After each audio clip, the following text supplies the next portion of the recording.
Imagine stepping off a train into silence. No gunfire, no shouting, just the hum of death behind barbed wire. You're told it's a shower. You want to believe it. But the doors close, and within minutes, the air turns deadly. This isn't a battlefield. It's a machine built to erase life. Treblinka. Trains came full and left empty. Nearly 1 million souls vanished without a trace. No graves. No names. Only ashes carried by the wind. Yet from that silence, a few voices survived, to tell the world what was never meant to be remembered. This is where the tracks ended. And humanity nearly did too. Chapter 1. The Blueprint of Death. Operation Reinhard begins. Berlin, January 1942. Snow falls in slow, deliberate flakes over a city that has forgotten how to feel cold. Inside a villa on the edge of Lake Wannsee, the windows are frosted over. Beneath the quiet hum of war, 20 men gather around a long oak table.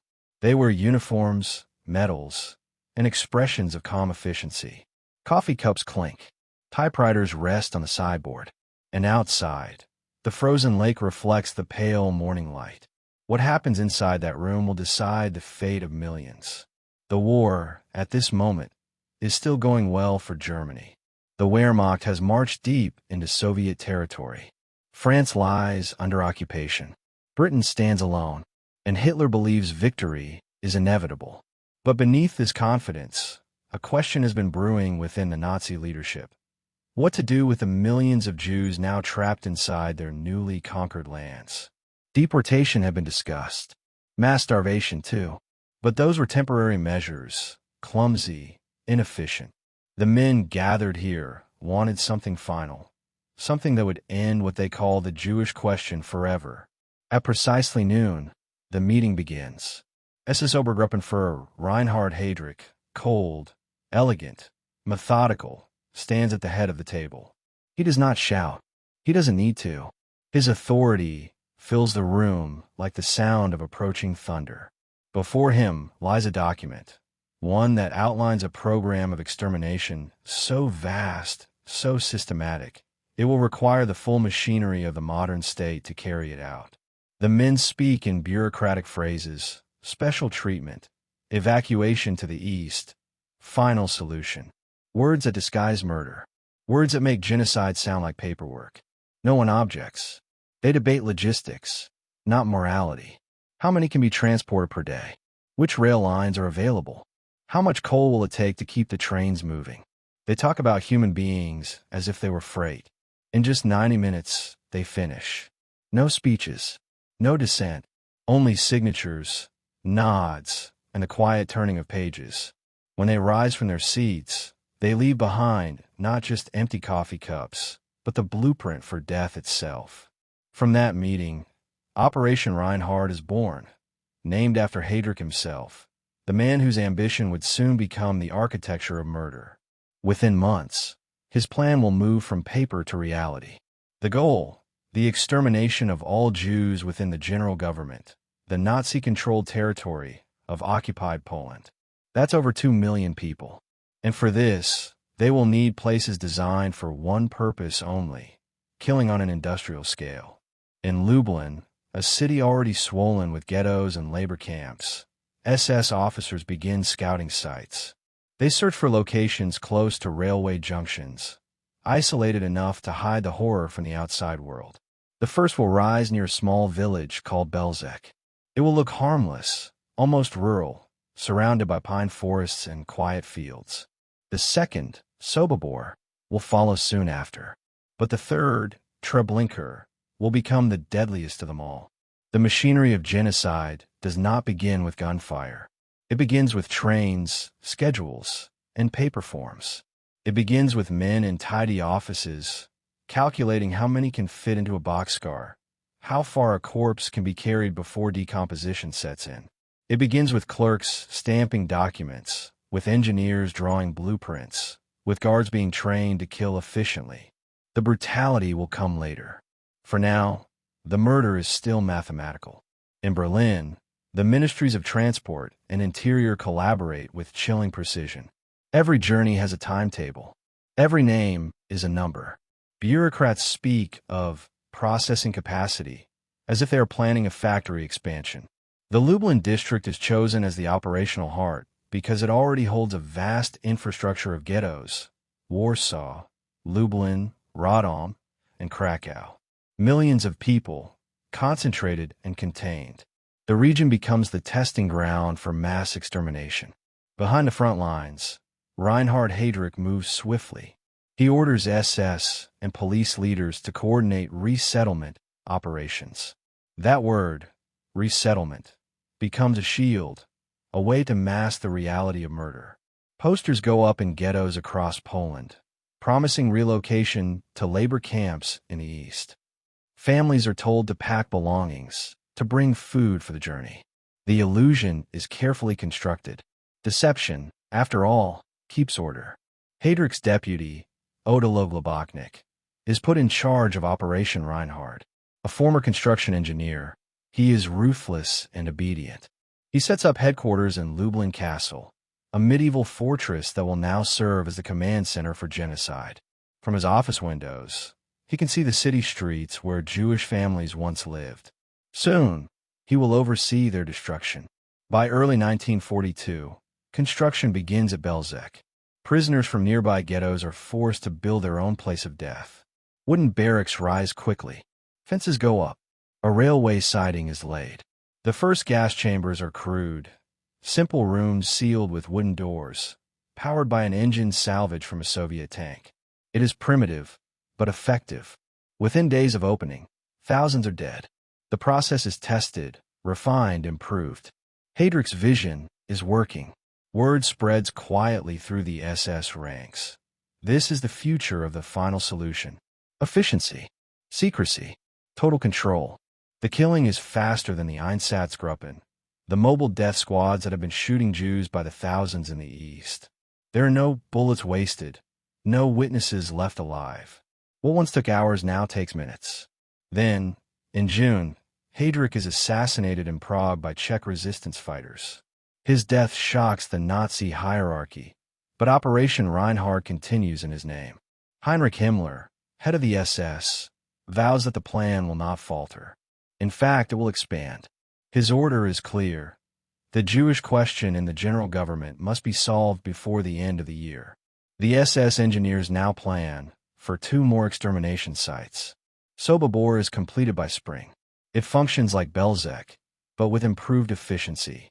A fake train platform, false ticket offices, even flower beds, designed to maintain the illusion of a transit camp. But Himmler wants more capacity. He wants a camp capable of annihilating entire cities in weeks. And so, in a quiet corner of northeastern Poland, near a small railway stop called Treblinka, surveyors begin their work. The location is perfect, remote, heavily forested, with easy access to the Warsaw-Białystok railway line. Few civilians nearby. The soil is sandy, easy to dig. In the eyes of the SS, it's ideal. Under the supervision of Globoknik's trusted officer, Richard Tomala, construction begins in late May 1942.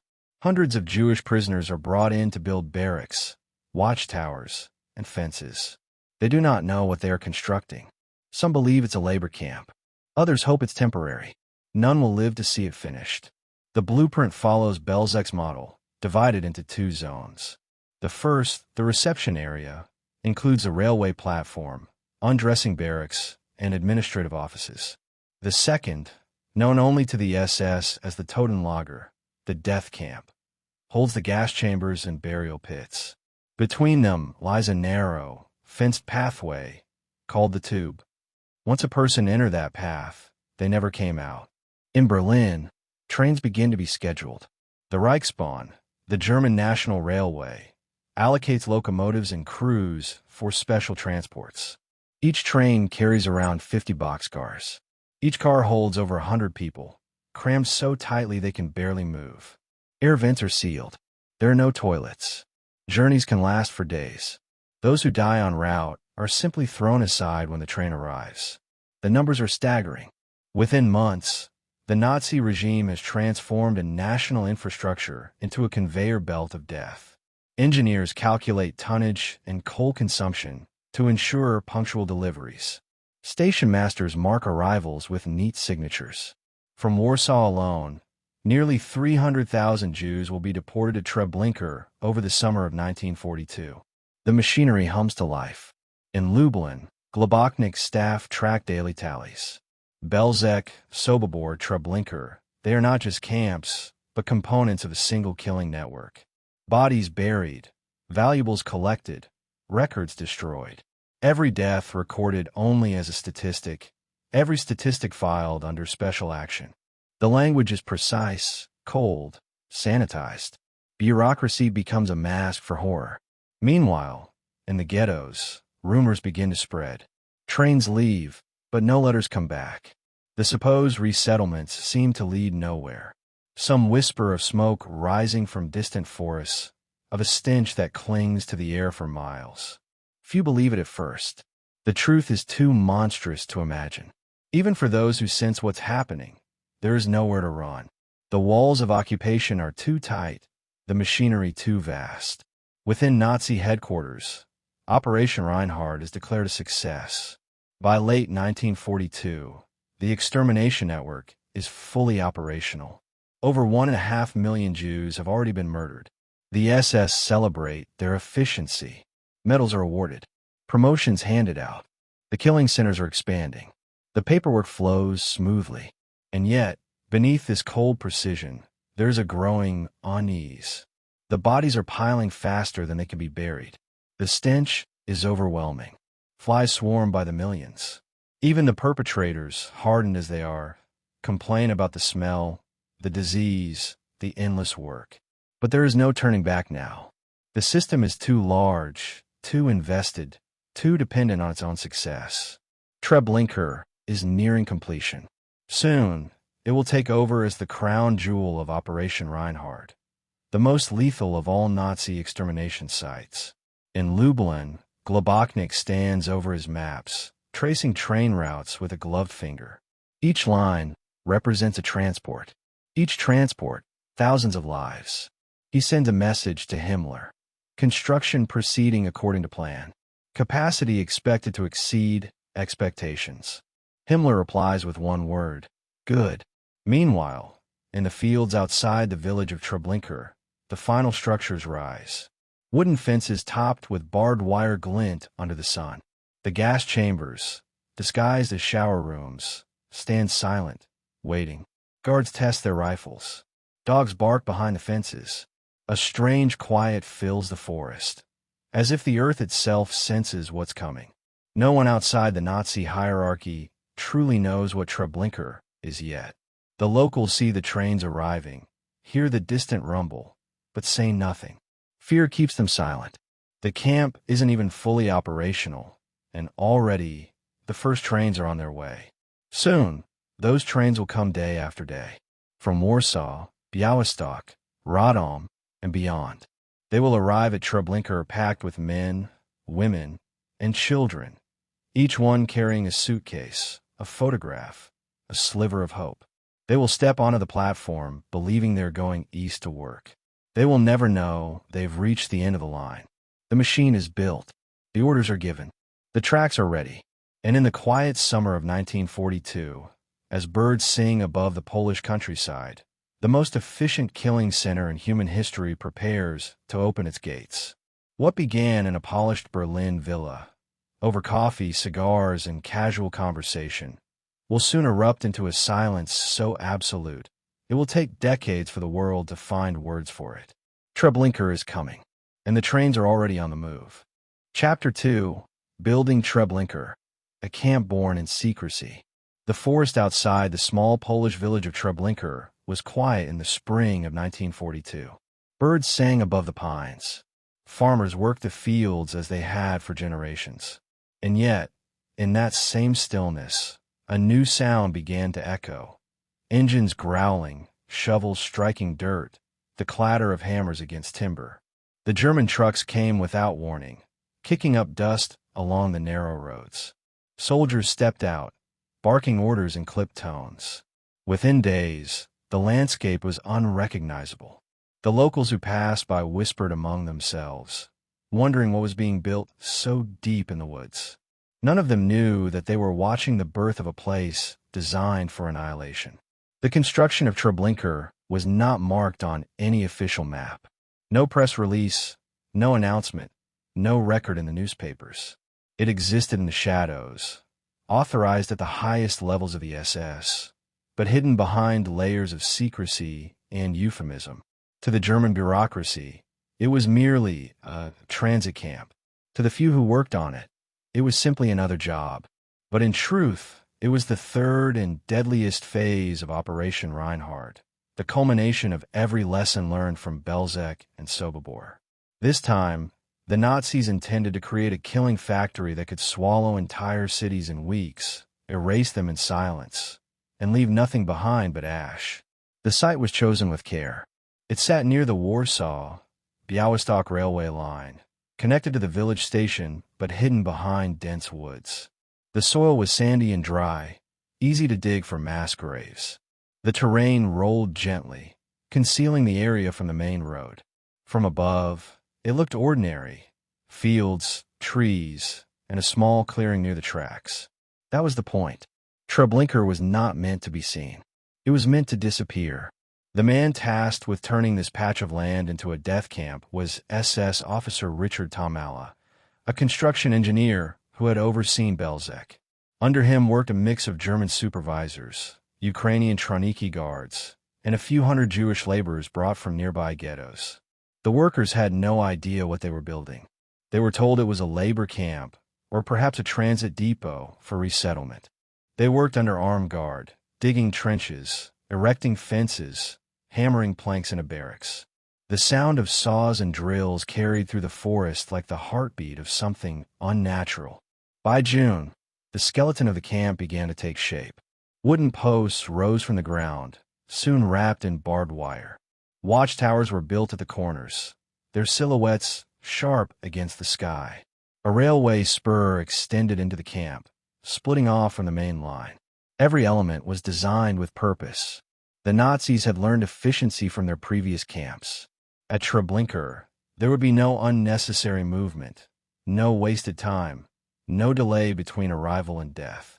In the western section, the reception area took form: barracks for undressing, storage buildings for luggage, offices for SS personnel.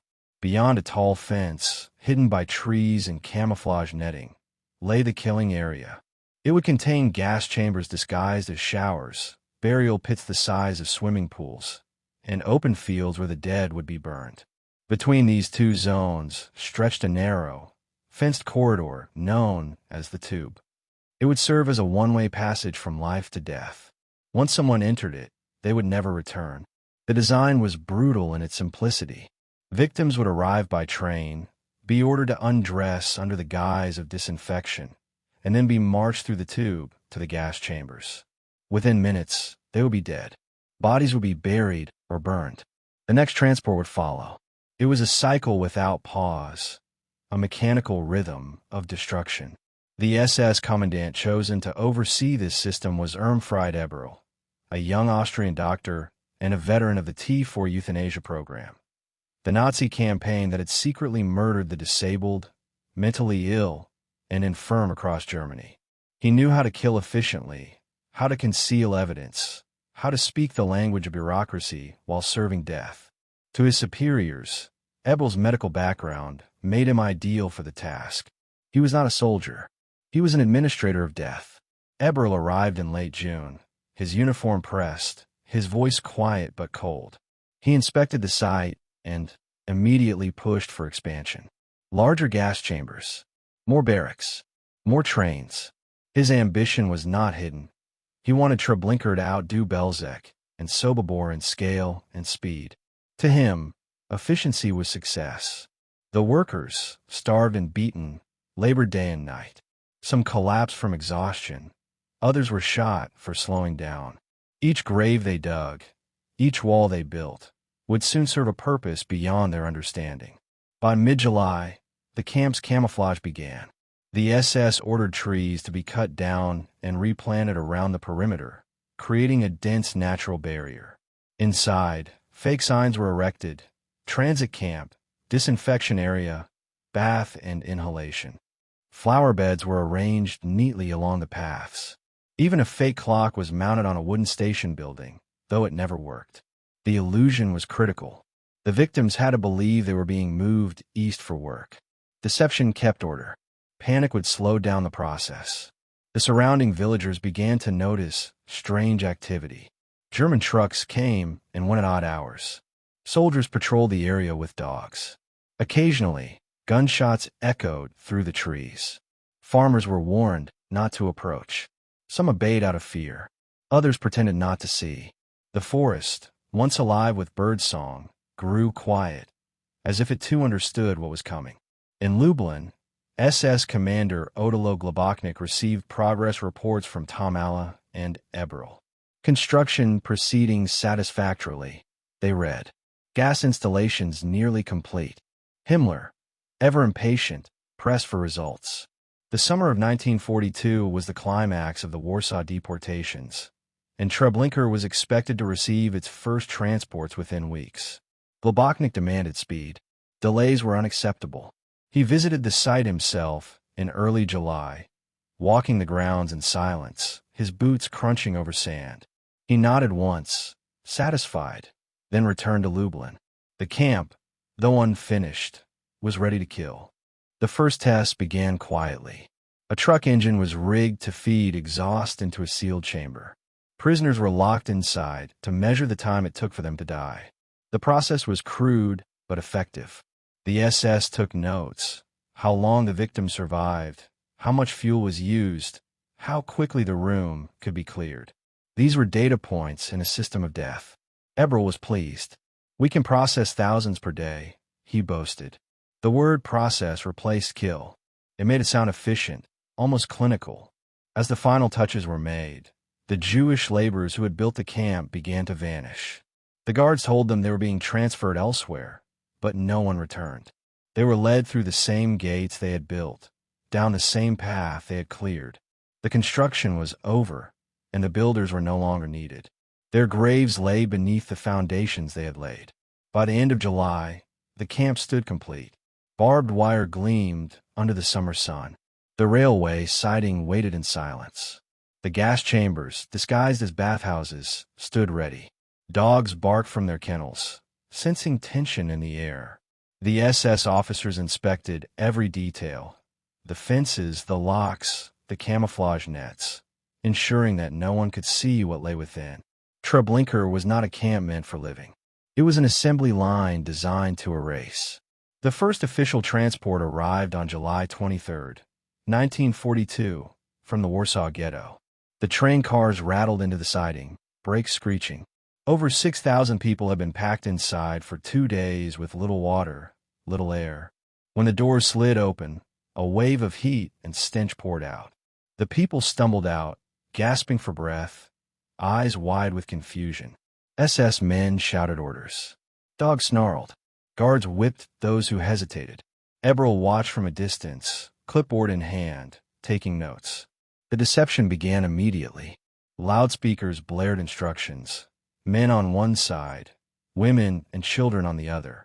Leave your belongings neatly. You will receive them later.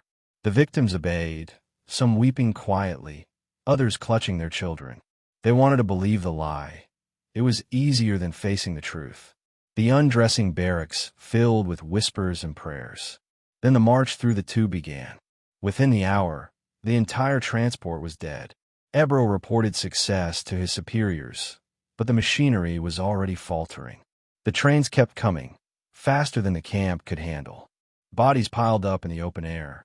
The stench drifted for miles. Flies swarmed over everything. The burial pits overflowed. Eberl's obsession with numbers had overwhelmed his own system. Within days, chaos reigned. The guards were drunk, the cremation teams exhausted, the ground soaked with blood and filth. Globoknik was furious. He summoned Franz Stangl, commandant of Sobibor, to take control. When Stangl arrived in late August, he was appalled. It was a nightmare, he later recalled. The smell was indescribable.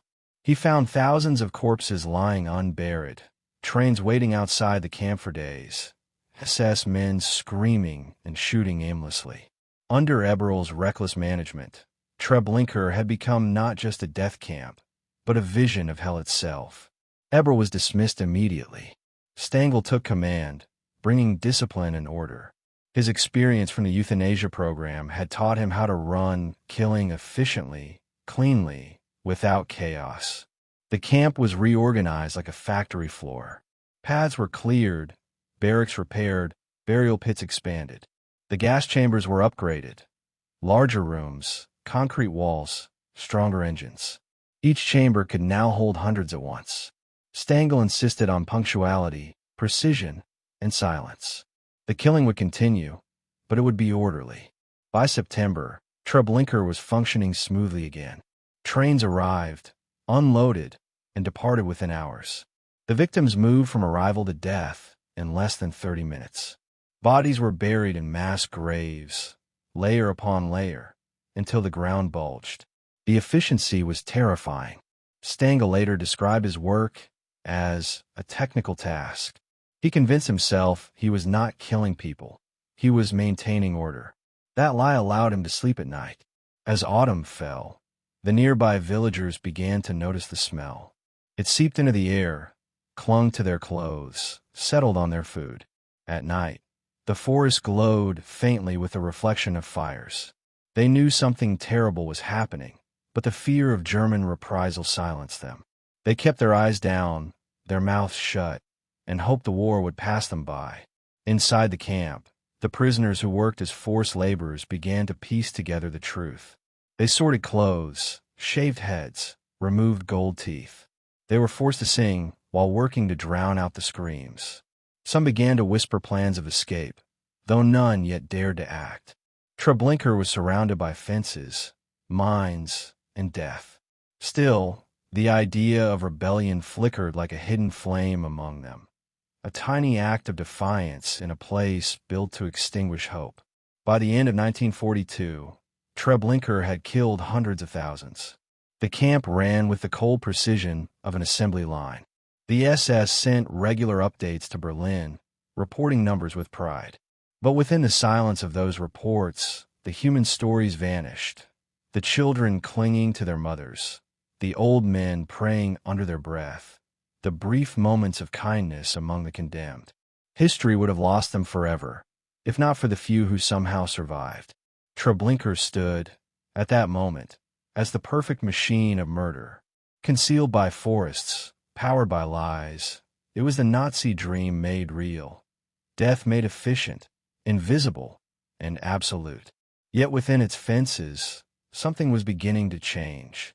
Among the prisoners who lived only a few hours longer than the rest, whispers began to spread. They spoke of revolt. They spoke of escape. They spoke, quietly, of making sure the world would one day know what had happened here. The camp was built to erase all traces of life. But in its silence, something unexpected was taking root, a seed of defiance. And in time, that seed would grow into an act so daring, so impossible, that even the architects of Treblinka would never see it coming. Chapter 3. The Arrival Trains. From Warsaw to Oblivion.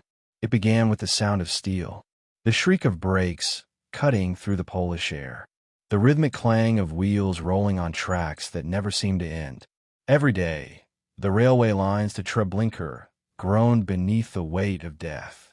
From Warsaw, Białystok, Radom, Częstochowa, and beyond, trains carried their human cargo eastward, into the forests where no one returned. Between July and September of 1942, hundreds of thousands were herded into freight cars under the same promise: resettlement to the east. The truth was written nowhere, whispered by no one, hidden behind the comforting lies of the Reich. But as the trains moved, the air itself seemed to know. The journey always began the same way. German soldiers entered the ghettos before dawn, their boots echoing off the cobblestones. Whistles blew. Orders barked. Raus. Schnell. Out. Line up. Families spilled into the streets, clutching suitcases, blankets, children. The elderly leaned on canes. The sick were carried on makeshift stretchers. Some brought bread, hoping it would be enough for a long journey. Others brought keys to their homes, thinking they might one day return. None realized they were packing for death. In the Warsaw Ghetto, July 22, 1942, the first deportations began. The German authorities called it Großaction Warschau, the Great Action. The ghetto's streets filled with confusion and terror. Rumors spread quickly. Some said the people were being sent to work in the east, others that they were going to agricultural settlements. The Judenrat, the Jewish council, was forced to post notices urging cooperation under threat of death. Bring 15 kilograms of luggage, the posters read. You will be provided with work and food. The lies worked. The first trains departed quietly. Each train consisted of 50 or 60 cattle cars. Each car packed with over 100 souls, men, women, and children crushed together in suffocating heat. The air vents were sealed with barbed wire. There was no light, no water, no room to sit. The doors slammed shut, iron bolts clanged, and the world outside vanished. The journey to Treblinka lasted only a few hours for some, but for others it stretched into days. The cars became ovens in the summer sun. People fainted, choked, screamed. The smell of sweat, urine, and fear thickened the air until breathing itself was a struggle. Those who died standing remained upright, pinned by the bodies around them. At the small stations along the way, Seedles, Malkinia, the trains would sometimes stop to allow others to pass. Curious villagers would glance at the windows, catching glimpses of pale faces pressed against the cracks. Some turned away, crossing themselves in silence. Others, braver, tossed buckets of water toward the cars, hoping a few drops might reach those inside. The soldiers guarding the trains laughed, pouring the water onto the ground. At times, they fired warning shots into the air, not because they needed to, but because they could. The people inside did not know where they were going. Some believed the signs that said, Transit Camp Treblinka. Others clung to rumors of work camps in Ukraine. Mothers told their children stories to calm them. We'll see the field soon, they whispered. There will be fresh air, there will be bread. The wheels clattered in reply, an endless rhythm that drowned out hope. When the trains finally slowed near Malkinia Junction, the passengers felt a flicker of relief. The smell of trees and earth drifted in through the cracks. But what waited ahead was not rest. It was the last stop. The line curved north into a clearing surrounded by tall pines. A wooden sign stood near the tracks, freshly painted, Treblinka. The word itself sounded harmless, almost pastoral. It meant nothing to those arriving. But for the SS waiting there, it meant everything. It meant order, efficiency, and death. As the train doors opened, sunlight burst in like a cruel trick. SS men shouted commands, their dogs barking wildly. The people stumbled out, blinking, gasping for air. The platform was covered with sand to muffle footsteps. Around it, fences draped in pine branches hid the rest of the camp from view. The illusion began immediately. An officer with a clipboard greeted the new arrivals politely. "Welcome," he said. "You are at a transit camp. You will be sent further east after disinfection." The word disinfection hung in the air like a spell. It sounded clean, safe, almost kind. Guards separated the men from the women and children. Those too weak to move were taken aside. The SS assured everyone that their luggage would be returned later. "Remember where you left your belongings," they said, smiling faintly. Prisoners in striped uniforms, members of the Sonderkommando, hurried forward to collect the suitcases, stacking them in neat piles. Watches, jewelry, gold coins, all carefully sorted. Nothing was wasted, not even the illusion of order. A loudspeaker crackled overhead, broadcasting calm instructions in multiple languages. "Please undress for the bath. Tie your shoes together. Keep your documents with you." The victims followed obediently. Mothers helped their children out of their clothes. Men folded their jackets carefully, hoping to retrieve them later. A few hesitated, whispering prayers. They were met with shouts and rifle butts. The air filled with the sound of crying, the rustle of fabric, the barking of dogs. Beyond the undressing area stood the entrance to the tube, a narrow, fenced pathway lined with branches, winding toward the gas chambers. From a distance, it looked like a simple road through the woods. The SS called it the road to heaven. Inside, it was silent except for the shuffling of feet and the faint clinking of crosses, lockets, and rosaries that people still carried. Some sang softly. Others walked in stunned quiet, their eyes fixed on the fake shower house ahead. The gas chambers themselves were small, crude structures of brick and cement. They had wooden doors and metal pipes running through the ceiling, but no water. The engine, salvaged from a Soviet tank, was stationed outside, its exhaust funneled into the sealed rooms. The victims were packed inside until there was no space left to move. The doors shut with a heavy thud. Darkness. Then the engine roared to life.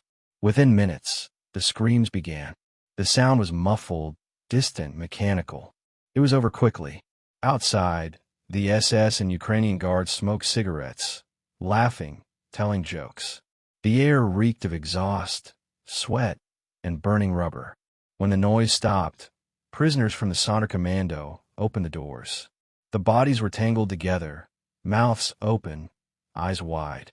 They were dragged out, searched for gold teeth, then carried to the burial pits. The process took hours. The next train was already waiting. The efficiency was staggering. Each transport brought between 5,000 and 7,000 people. On some days, as many as 3 or 4 trains arrived. By nightfall, tens of thousands were dead. The camp's records show that between late July and September, over 300,000 Jews from Warsaw alone were murdered at Treblinka. The operation became routine. Soldiers joked about the smell, about the load capacity of each train. Some even gave them nicknames: Jewish Express, the Warsaw Line. The banality of evil had never been so literal. Among the first to arrive were families who had believed the Nazi propaganda leaflets distributed in the ghettos. The leaflets promised new settlements with schools, hospitals, and work. They even included drawings of smiling families beside neat cottages. The deceit was perfect. The people walked willingly to their own deaths, guided by lies polished to bureaucratic perfection. For the German officers, the trains symbolized success. Each one that arrived meant their system was working. The Reichsbahn, Germany's state railway, operated these transports as part of its normal schedule. There were invoices, fees, and receipts. The SS paid for each passenger's journey, one way. The conductors and engineers were not soldiers. They were civilians doing their jobs. They saw the cargo, heard the cries, smelled the stench, and looked away. Some of the railway workers later claimed they didn't know the truth, but the evidence contradicted them.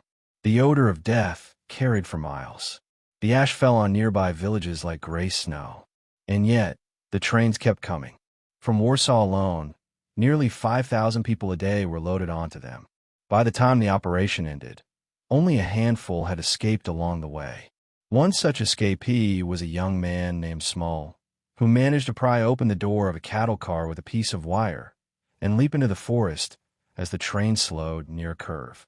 He rolled down a slope, bruised and bleeding, and lay still as the train thundered past. When he finally reached a nearby village, he told the locals what he'd seen. They didn't believe him. How could they? A place where thousands were killed in hours sounded like madness. But he was right. Inside the camp, the rhythm of trains and killing continued without pause. The SS timed everything like a factory. 1 hour to unload, 10 minutes to undress, 15 minutes in the gas chambers, 30 minutes to clear the bodies. Then the next train. Each step refined for speed. When the process lagged, punishments followed. Efficiency was sacred. Death had a timetable. Eberl's replacement, Franz Stengel, observed the trains with calm detachment. He saw them not as people, but as shipments. Each arrival was a logistical problem to be solved. He prided himself on maintaining order, avoiding chaos. When the trains arrived, he later said, "I saw nothing but cargo." His words reveal the transformation of man into machine, conscience into calculation. For the victims, there was no understanding. The deception was too complete, too practiced. Even as they undressed, some believed they were heading to showers. Others, sensing the truth, clung to denial as their last defense. One survivor later recalled seeing a mother whisper to her child, "Close your eyes. We'll wake up somewhere better." They entered the chamber hand in hand. The door closed. Silence returned. Outside the camp, life went on. The nearby villagers harvested their crops. Soldiers ate lunch. Trains whistled in the distance. The world did not stop. That, perhaps, was the most horrifying part. The killing at Treblinka was not an event. It was a system that coexisted with ordinary life. Murder had become just another task on the day's schedule. By autumn, the sheer volume of transports began to overwhelm the camp. The burial pits overflowed. The ground swelled grotesquely. The stench spread for kilometers. Stengel ordered the bodies exhumed and burned to make room for more. Huge pyres were built from railway tracks and logs. Prisoners stacked corpses in layers, drenched them with fuel, and set them alight. The flames burned day and night.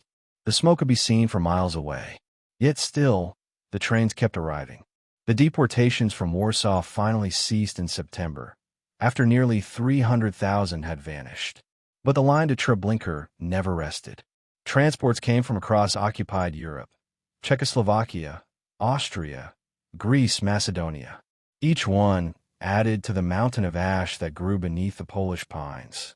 The camp became a black hole, swallowing lives and memories alike. Among the SS, there was pride. Treblinka was considered the most efficient camp in Operation Reinhard. Himmler visited in person, inspecting the facilities with satisfaction. "Excellent work," he reportedly said. "This is how the problem must be solved." His praise was not for soldiers or strategy, but for the perfection of extermination. Yet even within the machinery of death, cracks began to show. Some guards grew restless, haunted by nightmares. Others turned to drink. The Ukrainian auxiliaries, brutal and unpredictable, sometimes fought among themselves. And beneath the surface, among the Jewish laborers forced to handle the dead, the first sparks of resistance began to flicker. They watched, learned, memorized routines. They saw where weapons were kept, when guards changed shifts, which fences were weakest. They were living ghosts, but even ghosts could plan. The trains, however, remained the camp's heartbeat. Without them, Treblinka would fall silent. Every shriek of steel, every puff of smoke, every echoing whistle was a reminder of how far the Nazi system reached, how an empire could turn its railways into veins of death. Each arrival marked another city erased, another community lost. The names of those places, Warsaw, Radom, Białystok, became synonymous with tragedy. But in the paperwork, they were just numbers. When winter came, frost covered the rails, muffling the sound of wheels. The trains still came, though fewer now. The war was turning, the front lines moving west. But for those trapped inside the wagons, time had no meaning. Whether in July's heat or December's cold, their journey always ended the same way, in the smoke of Treblinka. The camp functioned like a monstrous clock, its gears greased with blood, its rhythm unbroken. Each transport erased another heartbeat from the world. Each whistle marked the death of thousands. And through it all, the illusion remained perfect. The fake signs, the polite lies, the calm voices telling people to undress. But among the survivors who would one day crawl out of that hell, one truth would echo louder than any train: that the silence between the wheels was not empty.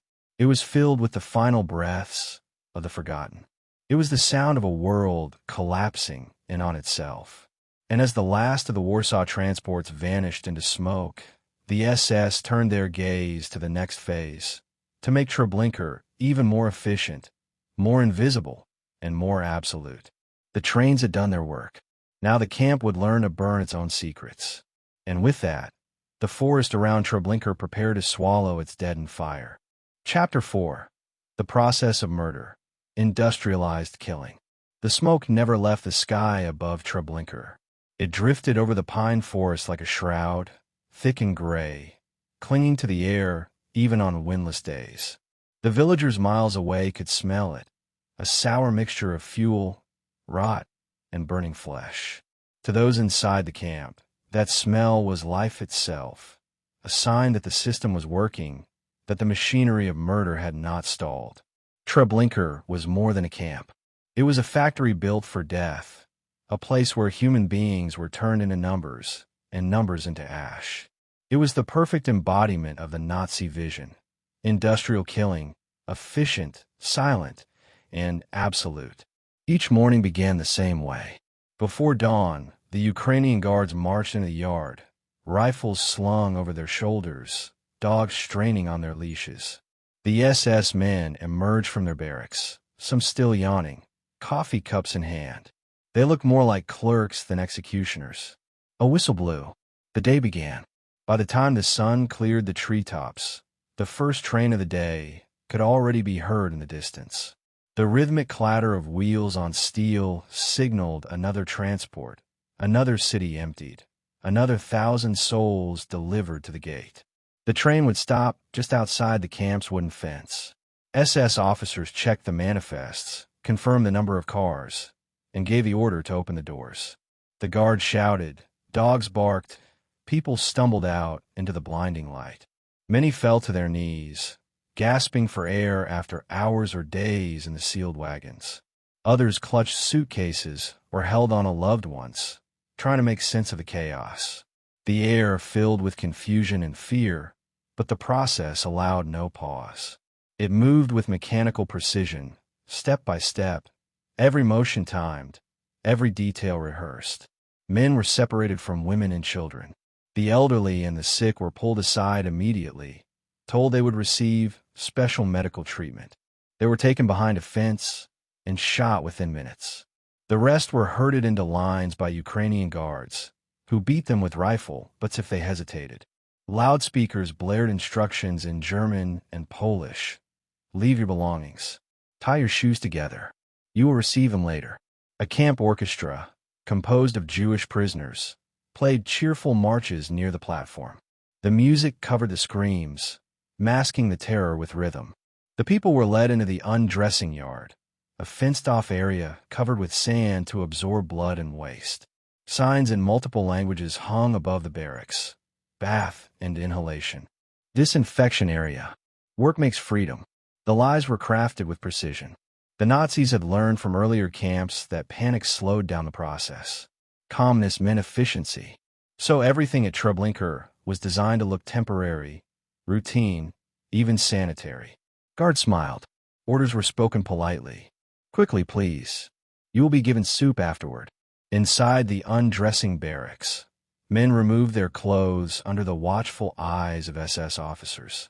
The women were directed to separate rooms where their hair was cut off and bagged, destined for factories in Germany, where it would be used to make stuffing for mattresses and uniforms. Every item had value. Rings, watches, gold teeth. All were confiscated, sorted, and shipped out. Nothing was wasted. Death itself was an industry. As the people undressed, some realized the truth. They saw the smoke rising beyond the fence. They smelled the stench of burning flesh. Panic began to spread in whispers. Mothers clutched their children tighter, some crying quietly, others praying.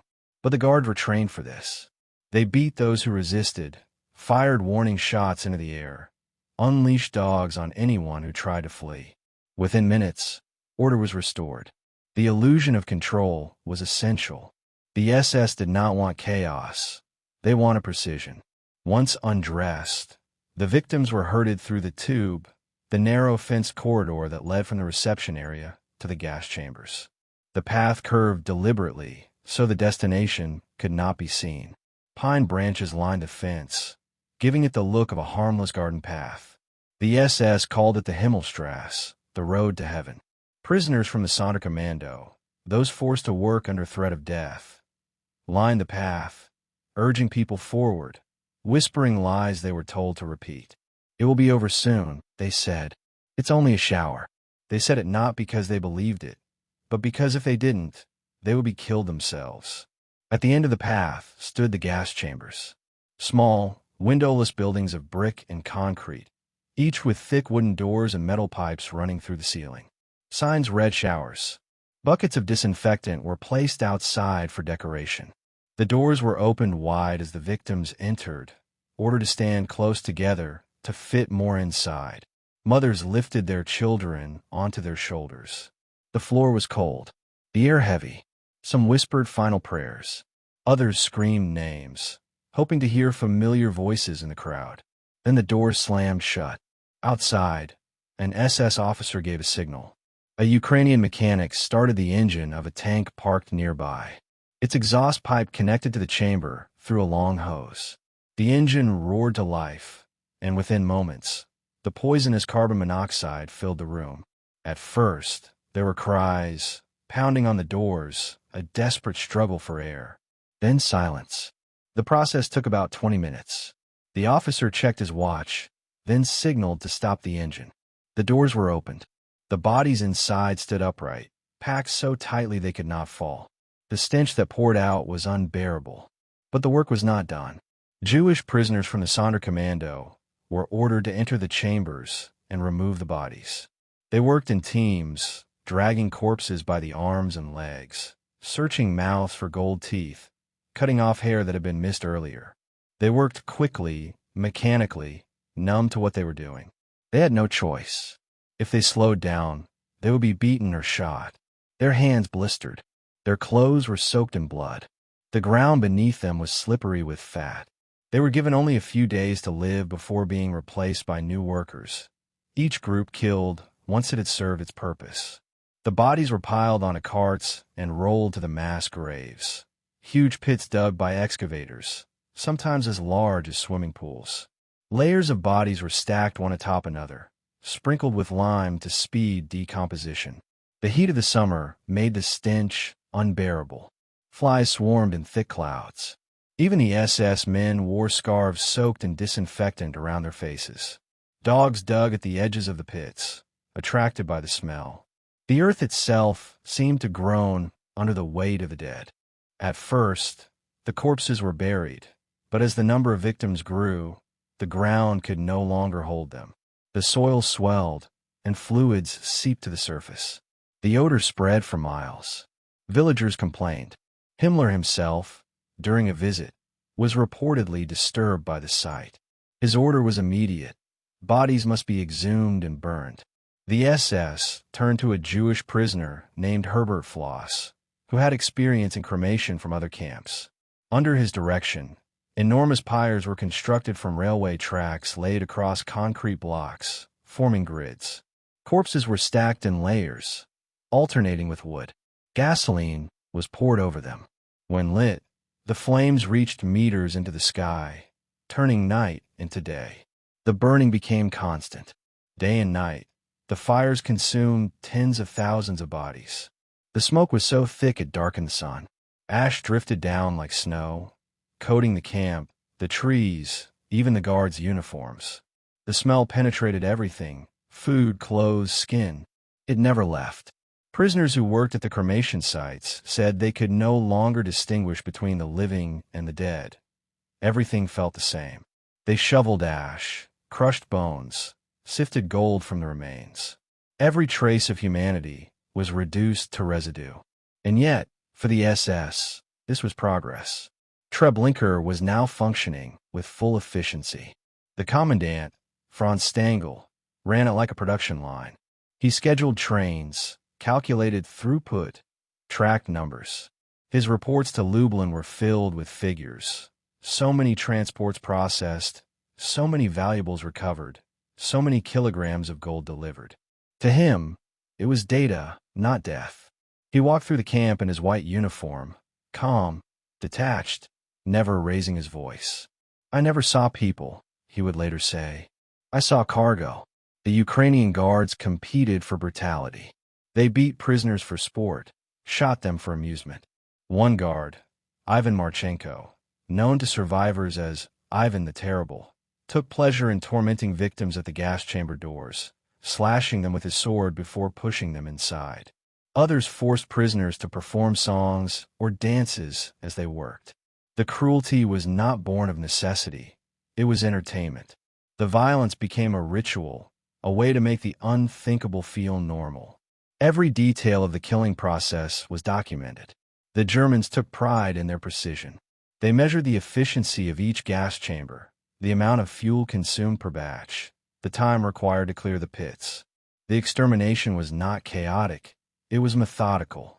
The camp had become a living machine, its rhythm unbroken, its workers, both killers and victims, part of the same monstrous mechanism. But beneath this calculated order, cracks began to form. The relentless pace took its toll. The SS men drank heavily, numbing themselves to the horror they had created. Some grew paranoid, convinced the prisoners would revolt. Others turned crueler, as if violence could drown their fear. The prisoners, meanwhile, began to watch, to listen, to learn. They noticed guard rotations, shifts, moments of weakness. They whispered plans in the dark. Hope was forbidden, but it still existed, fragile and flickering like the fires that burn the dead. Outside the camp, the trains continued to arrive.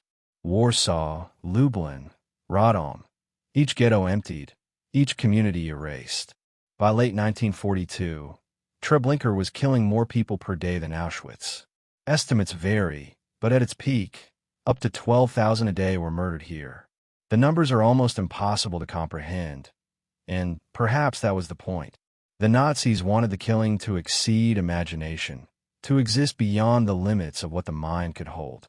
That way, no one would believe it. Inside the SS offices, records were meticulously kept. Lists of arrivals, totals of valuables, daily counts of processed individuals. The files were typed neatly, stamped with official seals.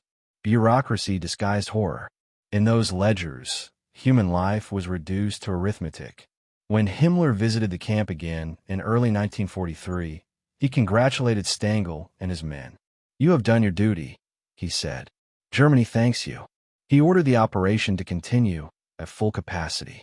The war in the East was turning against the Reich, but inside the forests of Treblinka, the machinery of death rolled on. The more desperate the war became, the more fiercely the Nazis clung to their genocide, as if extermination itself had become a form of victory. The prisoners working the cremation pits began to lose all sense of time. Days bled into nights. They lived in a world of smoke and ash, where the sky was always gray and the ground always hot. They worked under the whips of guards who screamed at them to move faster. Some tried to end their misery by stepping into the flames.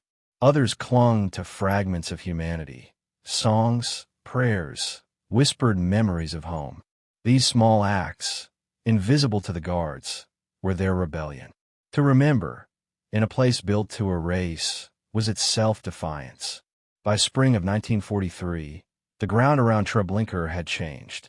Nothing grew there anymore. The soil had turned gray and greasy from the ash. The forest was gone, cut down for fuel. The river nearby ran black. The camp was a scar carved into the earth. Even the birds avoided it. Nature itself seemed to recoil. Still, the trains kept coming. More Jews from Białystok, Częstochowa, Grodno. Each new arrival brought more bodies, more ash, more silence. But for the first time, whispers reached the outside world. Escaped prisoners told of a place where people vanished by the hundreds of thousands, of fires that burned without end. Most who heard their stories refused to believe them. Impossible, they said. No one could kill so many. But the impossible was already happening. Inside the camp, Franz Stengel's men refined their system further. They built new chambers to increase capacity. They installed stronger engines. The process of murder became faster, smoother, cleaner. But no amount of organization could mask what they had become. Beneath their polished boots and pressed uniforms, the SS men were crumbling. They drank, gambled, and fought among themselves. Some requested transfers. Others grew more violent. Killing had hollowed them out from within. The system that had begun as an idea in a Berlin villa, the final solution, had now reached its purest, most horrifying form. Treblinka was its masterpiece, a place where ideology and efficiency met, where murder had no face and death no meaning. Every scream, every fire, every whisper of ash was part of that design. And yet, even in that abyss, humanity refused to vanish completely. Among the prisoners forced to serve the machine, there were still eyes that saw, minds that remembered, hands that trembled not only in fear but in defiance. They began to understand the camp's routines, the guards' habits, the structure of the fences, the timing of the trains. The same order that allowed the Nazis to kill so efficiently would one day become their weakness. For now, though, the process continued. Each morning, the whistle blew. Each day, the trains arrived. Each night, the sky glowed with fire. The system was perfect, the machine unbroken. But perfection breeds arrogance, and arrogance blinds even those who believe they control death itself. Soon, the cracks would widen. Soon, those forced to dig graves and burn bodies would decide that even in hell, there could be resistance. Soon, the machine would falter, not from mercy, but from rebellion. The process of murder had reached its peak. The next sound that echoed through Treblinka would not be the train whistle, but the first whisper of revolt. Chapter 5. SS Commanders, the architects of Treblinka. They were not monsters in the stories we tell children. They didn't crawl from darkness with claws or horns. They wore polished boots, tailored uniforms, and clean smiles. They spoke softly, with precision and charm, and in their hands, the greatest machine of death ever built ran with flawless efficiency. These were the men who commanded Treblinka, men who could orchestrate the murder of thousands before lunch, then sit down afterward to coffee and cake.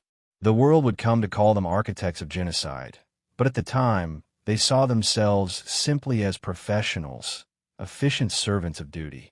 At the top of the chain was Odilo Globoknik, an Austrian SS general and Heinrich Himmler's trusted man in Lublin.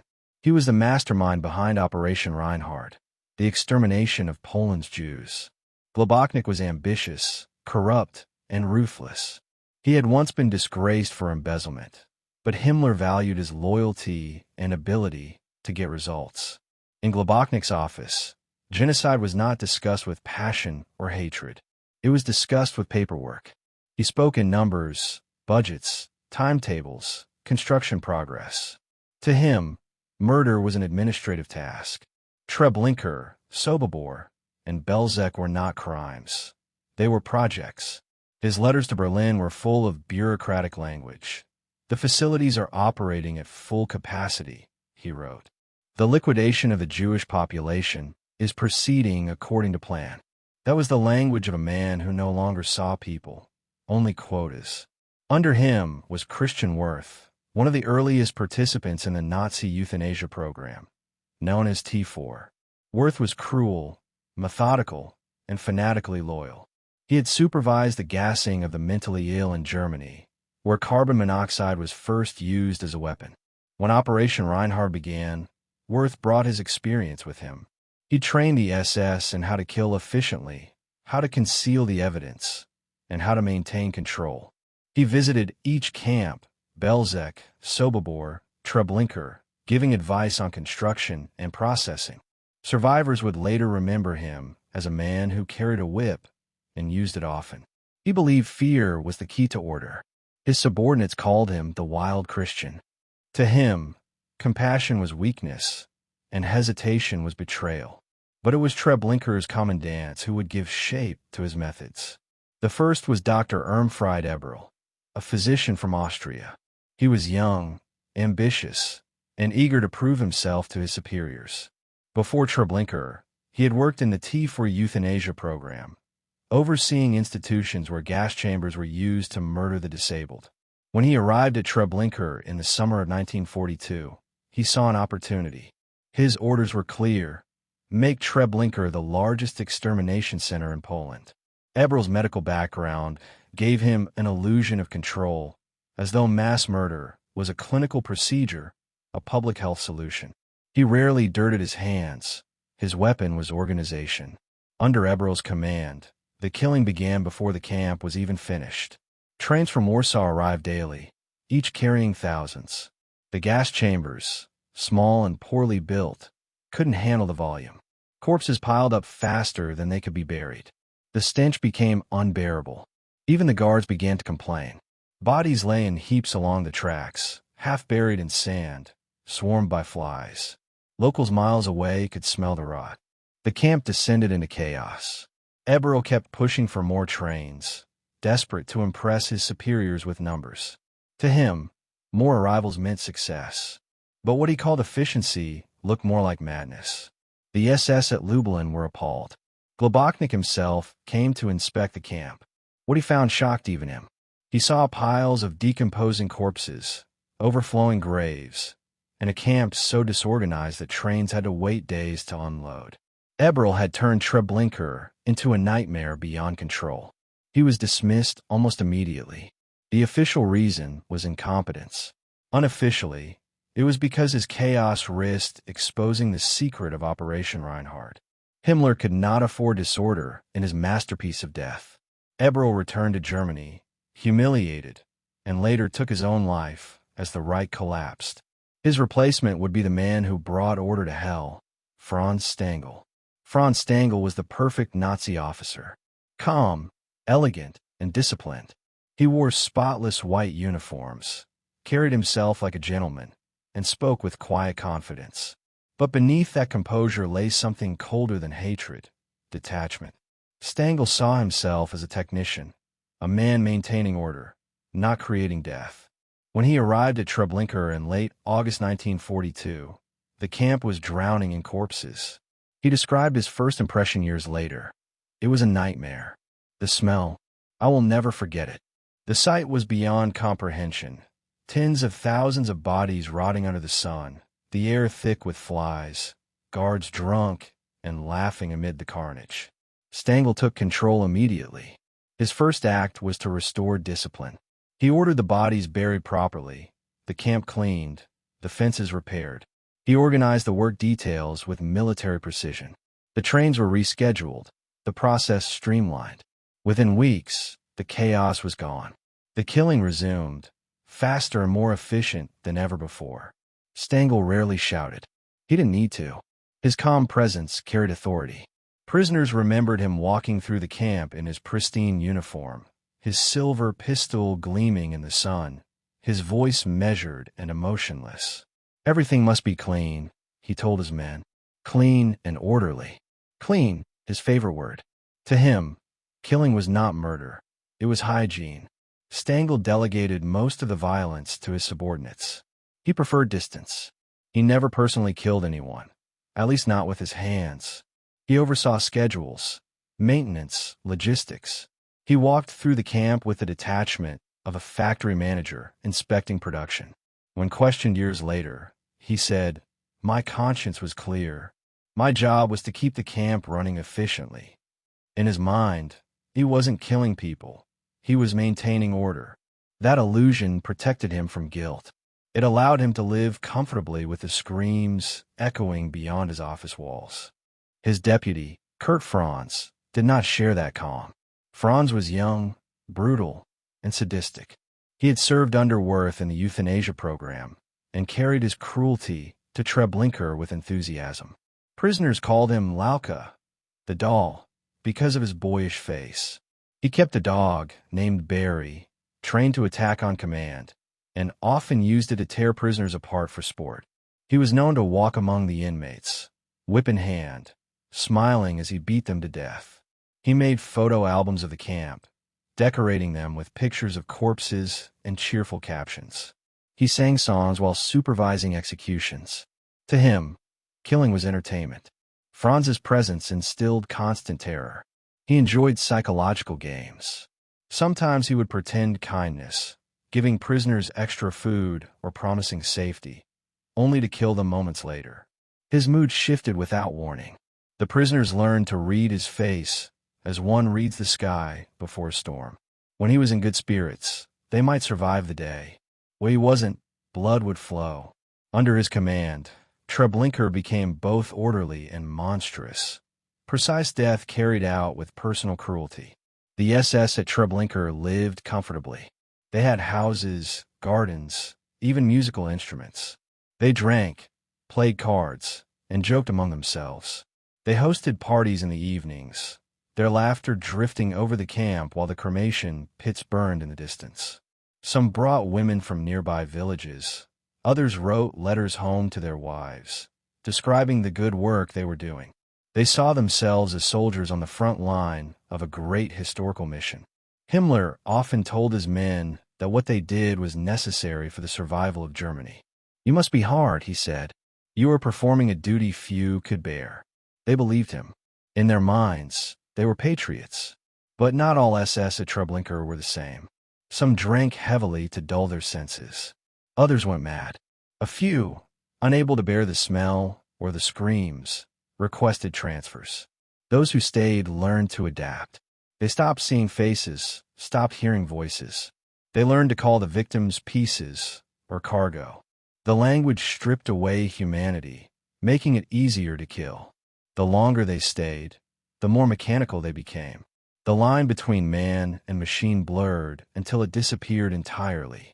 Stengel's relationship with his men was one of authority, not camaraderie. He was distant, even with his officers. He rarely raised his voice, but his expectations were absolute. He punished inefficiency harshly, but he did not care how results were achieved. If trains were delayed, someone was beaten.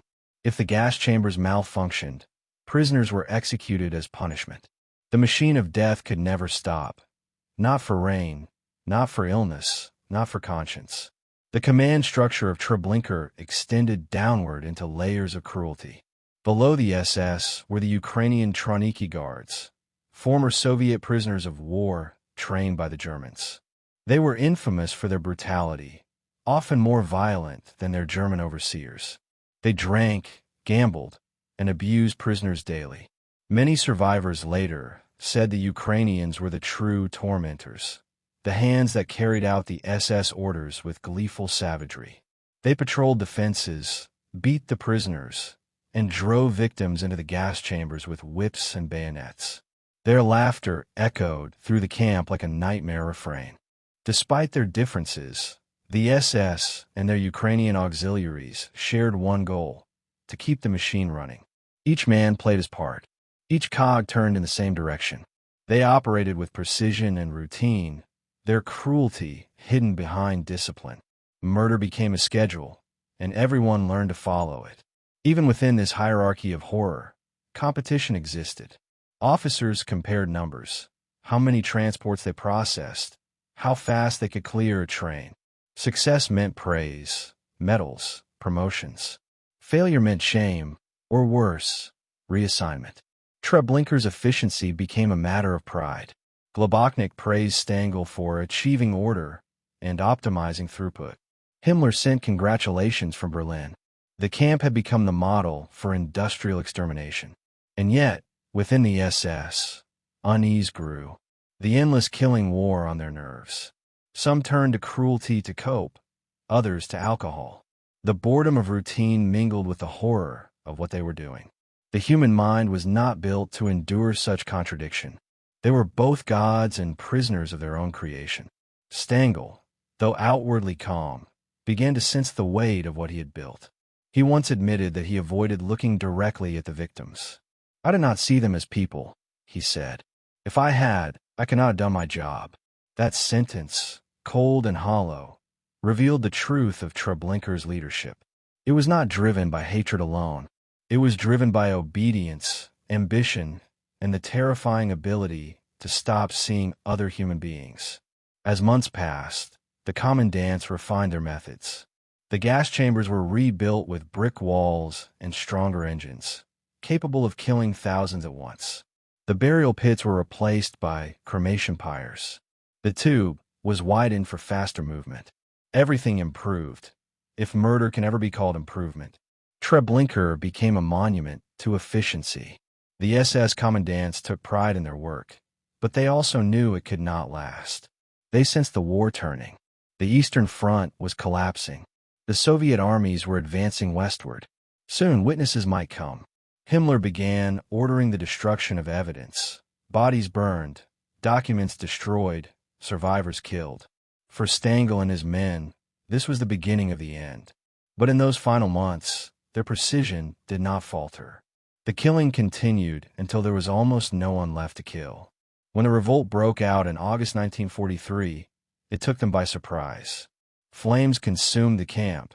Gunfire echoed through the trees. Prisoners fled into the forest. For the first time, the SS at Treblinka lost control. Their perfect machine had turned against them. Stengel fled the camp soon after, reassigned before the war's end. He escaped to South America, where he lived for decades under a false name before finally being captured in Brazil in 1967. During his trial, he showed little remorse. When asked how he could oversee the deaths of hundreds of thousands, he replied, "My conscience is clear. I was doing my duty." He died in prison, still insisting he had only been a cog in a greater system. Kurt Franz, too, survived the war. He was captured in 1963 and sentenced to life imprisonment.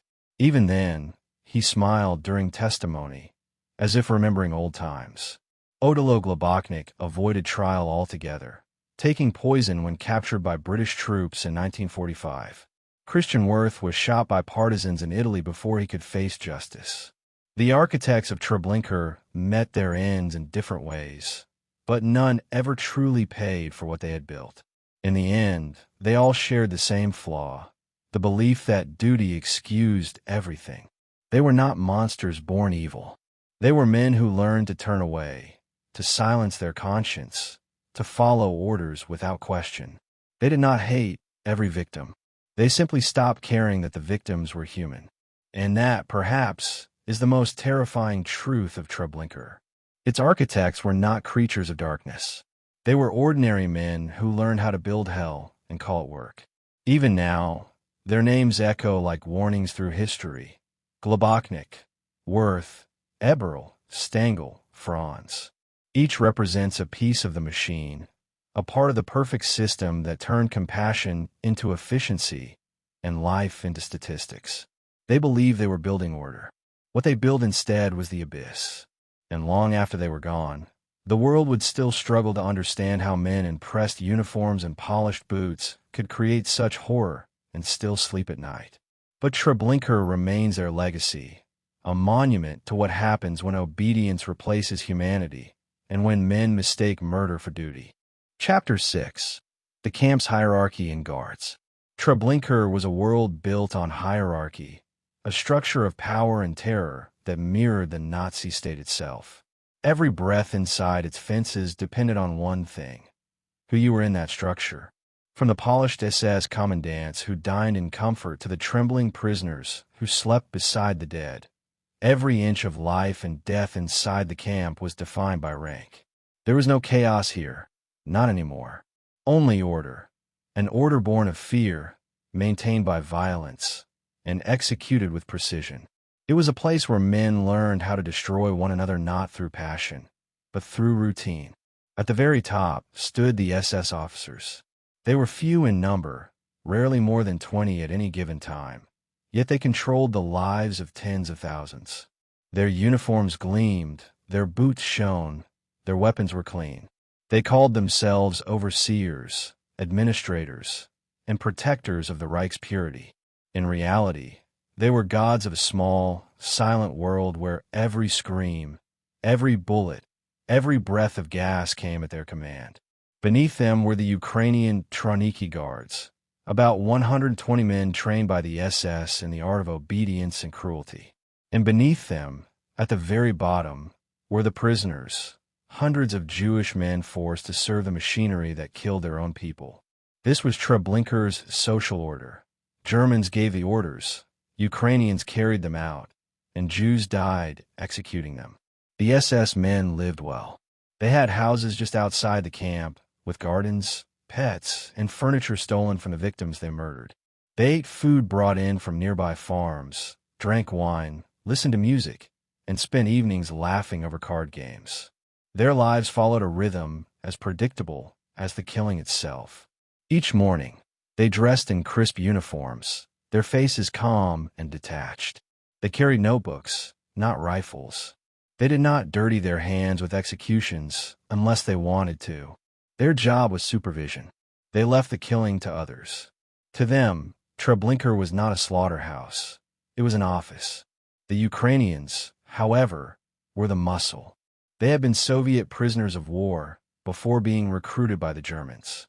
Many joined out of desperation, to escape starvation, to survive.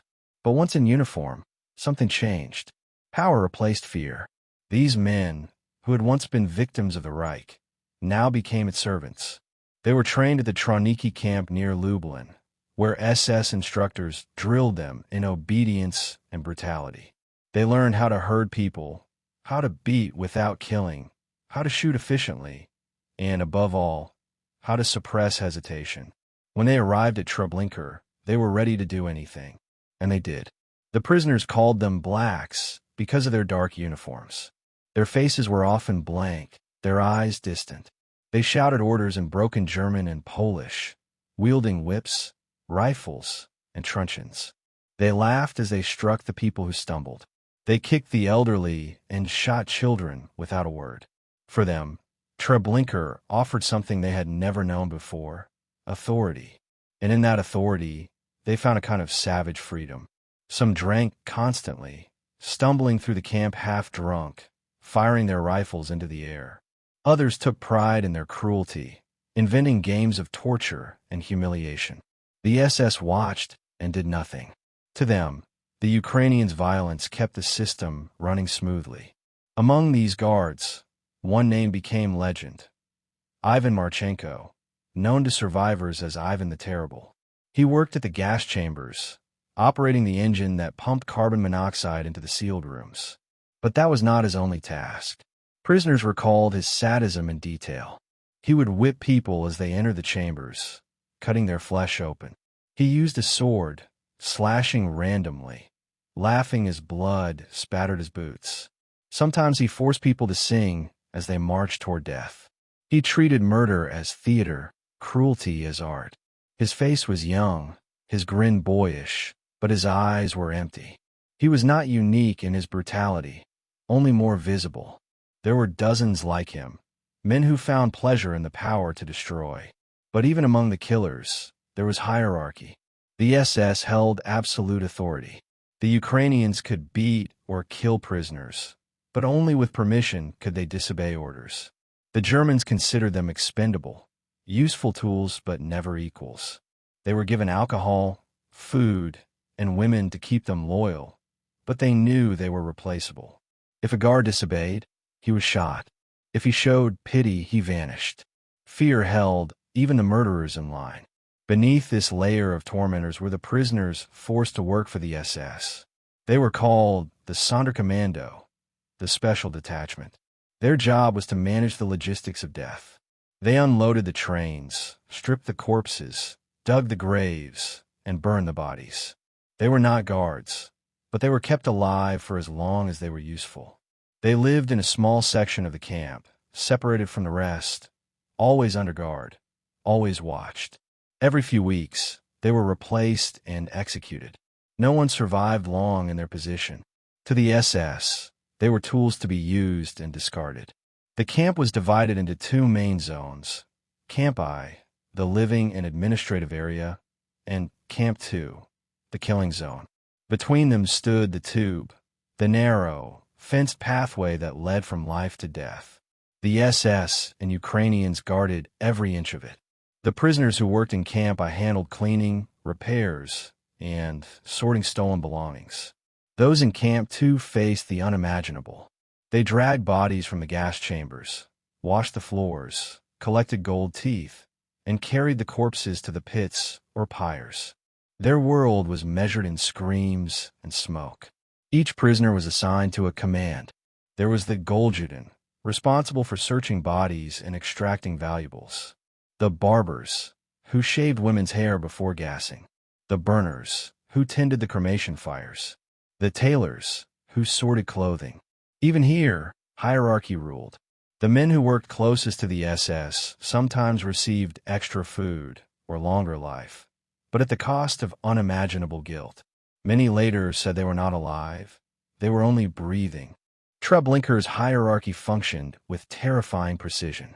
Every command knew its place. Every movement followed an order. The SS supervised from a distance.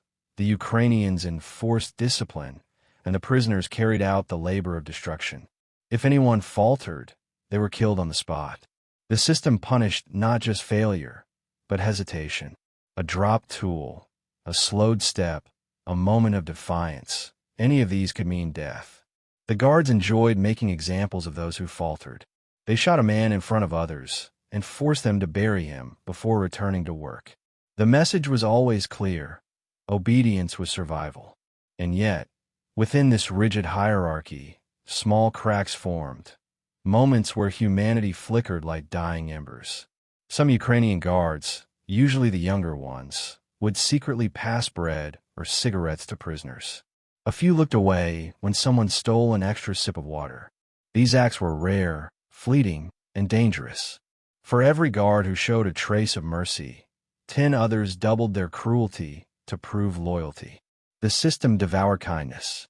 It rewarded only brutality. The SS hierarchy inside Treblinka mirrored the Nazi bureaucracy outside it. Orders came from above, Globoknik, Wirth, Himmler, and flowed downward through layers of command. The men at the top never saw the faces of those they killed. The men at the bottom could never forget them. That distance made the system work. The more divided the responsibility, the easier it was to kill. Treblinka was not chaos. It was order perfected for murder. The prisoners learned quickly that survival depended on understanding this order. They memorized the guards' moods, routines, and weaknesses. They learned who drank too much, who could be bribed, who would shoot without warning. They watched, silently, for patterns, because in those patterns lay their only chance to live another day. They also learned to protect one another in secret ways. They shared stolen food, whispered prayers, even humor. In the face of absolute control, they created tiny pockets of defiance. Still, most knew there was no escape. The fences were high, the guards armed, and the forest full of patrols. Beyond it lay Polish villages where anti-Semitism ran deep and betrayal could mean death. Yet hope, fragile and irrational, lingered. The prisoners of Treblinka's hierarchy were the only ones who saw the entire machine. They alone knew how the camp worked, how the gas chambers operated, how the trains came and went. In their suffering, they carried the camp's greatest secret, and one day, that knowledge would become their weapon. For now, however, they existed at the mercy of men like Kurt Franz and Ivan Marchenko. The guards ruled through fear, inventing punishments that defied comprehension. A prisoner might be ordered to dig his own grave, and then be buried alive. Another might be forced to carry corpses all day, and then sleep beside them at night. The cruelty was not just physical, it was psychological. The SS sought to erase dignity as well as life. They called the prisoners vermin and treated them as such. They wanted to prove that the Jews could be reduced to animals. But even in the filth and despair, some prisoners refused to break. They prayed quietly. They sang under their breath. They remember names, faces, stories. These were their rebellions, small, invisible acts that the guards could not crush. The daily routine of the camp was relentless. At sunrise, the whistle blew. Prisoners rose from the barracks, half-starved, bodies shaking from exhaustion. Roll call followed. Those too weak to stand were shot where they fell. The work began immediately. Some cleaned the SS quarters. Others unloaded trains or built cremation pyres. The smell of smoke and decay filled the air constantly. The guards watched with rifles ready, barking orders in every direction. At noon, a brief pause, thin soup or stale bread, and then back to work. At sunset, the prisoners returned to their barracks, collapsing onto wooden planks. Those who had survived the day counted the seconds until morning, knowing it would all begin again. Among the guards, the atmosphere was strangely casual. They joked about the day's quota, boasted about how many units they processed, argued over stolen goods. Some kept souvenirs, rings, watches, photographs from their victims. Others bragged about their dogs, their marksmanship, their efficiency. They were not consumed by hatred. They were consumed by habit. Killing had become normal. The hierarchy had stripped them of empathy and replaced it with procedure. And above them all, the SS commandants watched. Stengel maintained his calm demeanor, rarely showing anger. Franz strutted about, his dog at his heel, violence simmering in every step. They represented two sides of the same evil, one cold and professional, the other gleeful and impulsive. The prisoners feared both equally. To anger, either was to die instantly. Despite the rigid hierarchy, Treblinka was always on the edge of implosion. The Ukrainians resented the Germans, the SS distrusted their subordinates, and the prisoners loathed them all. The only thing that kept the structure intact was fear and the illusion that it would last forever. But even as the killings continued, something began to shift. The guards grew careless. The SS drank more. The Ukrainians quarreled among themselves. And the prisoners, quietly, began to organize. They understood the system better than anyone else. They knew where the weapons were stored, when the guards changed shifts, and how to manipulate routines. The same hierarchy that controlled them would soon become the key to rebellion. For now, though, Treblinka's order remained unbroken. Every man knew his place. The SS gave orders. The Ukrainians enforced them, and the prisoners obeyed or died. The system was designed not just to kill bodies, but to destroy will. Yet beneath that structure of power, humanity survived in fragments. A shared glance, a whispered word, a loaf of bread divided between 10 men. The SS could dominate everything except those small moments of connection. They could build fences around flesh, but not around the soul. Treblinka's hierarchy was the perfect reflection of the world that created it. An empire built on obedience, fear, and the belief that cruelty was strength. Each man who participated believed he was only doing his duty, following orders, serving something greater. But duty without conscience is the most dangerous weapon of all. It was that blind obedience that allowed Treblinka to function like clockwork, to murder hundreds of thousands with precision and calm. And it was that same obedience that blinded the killers to the truth that no system, no matter how tightly controlled, can silence the human spirit forever. In the months to come, the very structure that kept Treblinka running would begin to crack. The guards would grow careless, the prisoners bolder. The SS, once confident, would start to sense the war turning against them. The hierarchy that had once seemed eternal would soon collapse under the weight of its own brutality.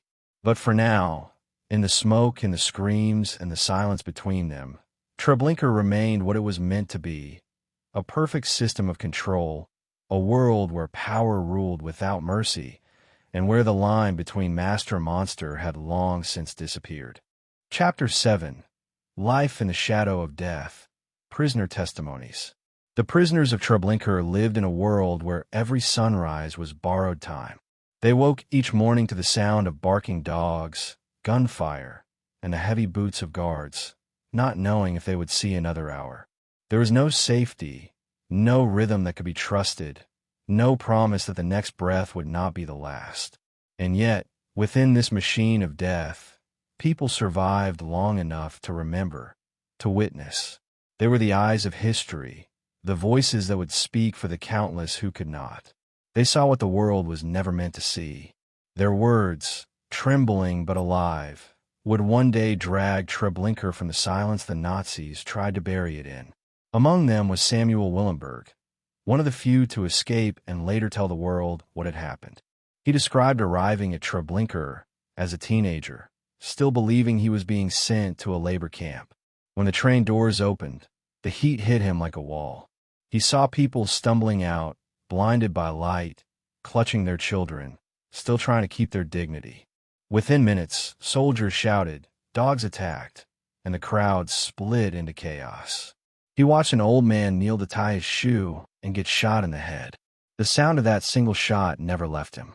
He remembered thinking, this is not a camp, it's a grave. Those who survived the first selection were sent to work. There was no mercy in that word.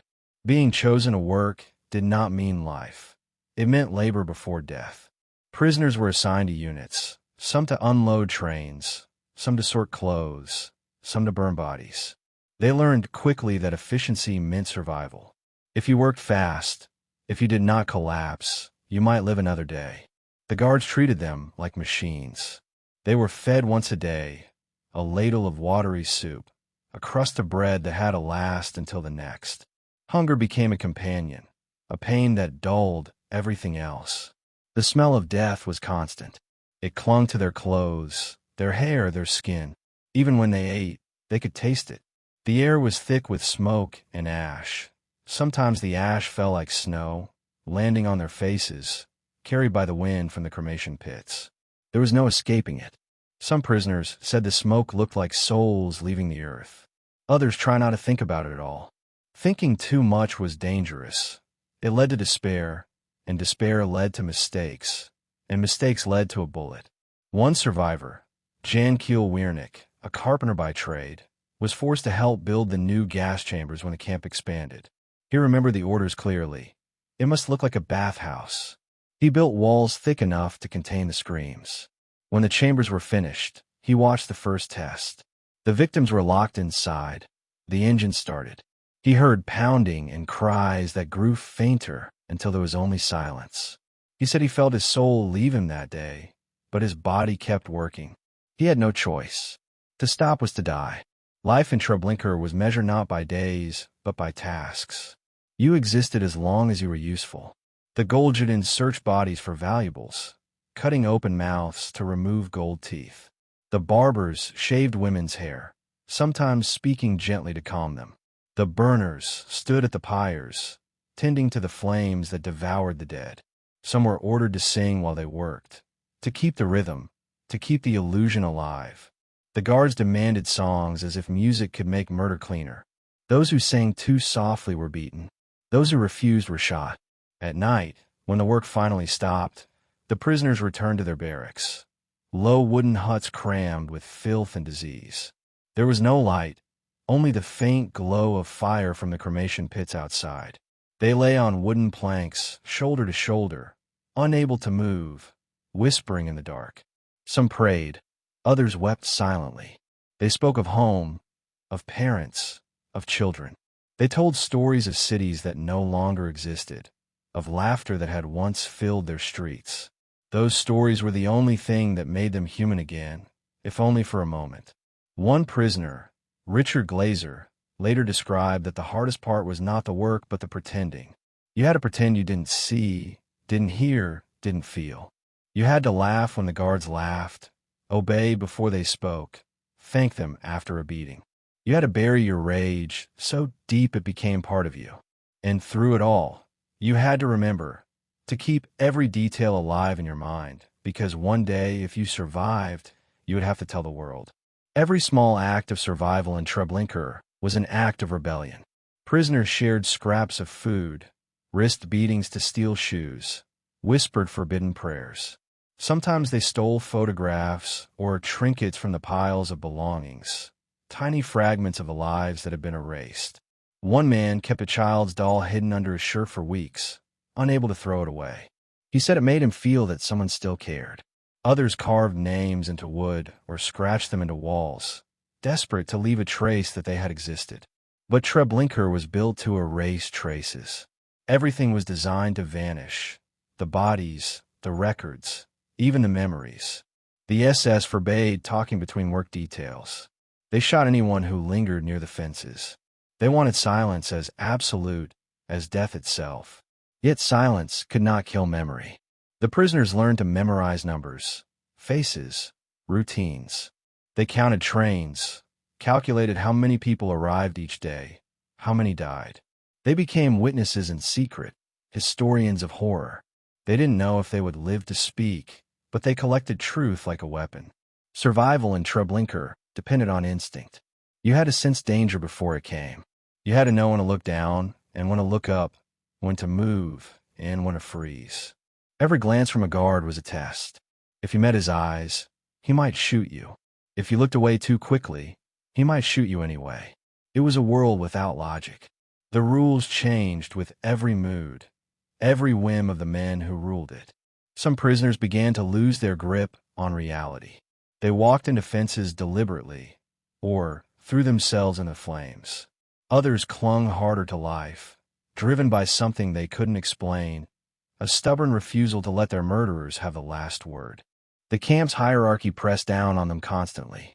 The SS were distant gods, the Ukrainians demons on leashes. But the real cruelty came from how they forced prisoners to participate in the killing. The Sonderkommando had to lead people into the gas chambers, to smile and reassure them. "It's only a bath," they would whisper, their voices trembling. They knew the truth, but they had to lie. Some could not bear it. They broke down and were shot. Others learned to wear masks, to hide behind dead eyes. One survivor said, "We were living corpses. Our hearts beat, but our souls were gone." And yet, beneath that numbness, something persisted, a thread of will that refused to snap.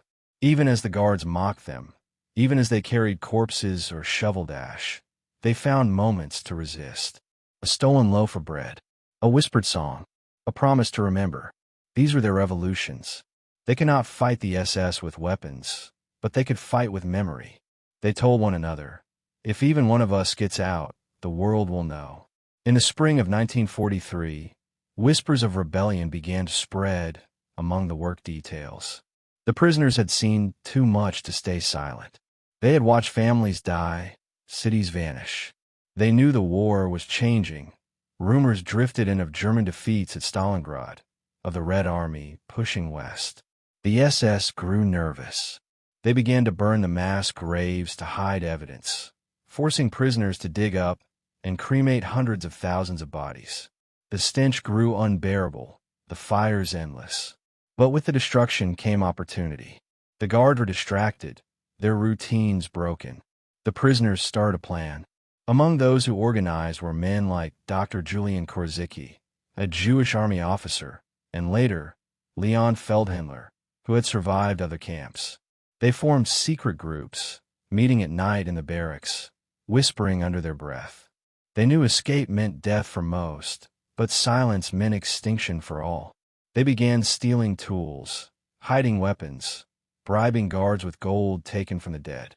They mapped the camp, memorized the shift changes, counted bullets. Hope was fragile, but it was enough. Samuel Willenberg remembered those nights of planning. He said it was the first time he felt truly alive in months. "We were already dead," he said, "so what more could they take?" That thought became their strength. Fear lost its power over those who had nothing left to lose. The guards, drunk on arrogance, never suspected that the same prisoners they beat and mocked every day were preparing to strike back.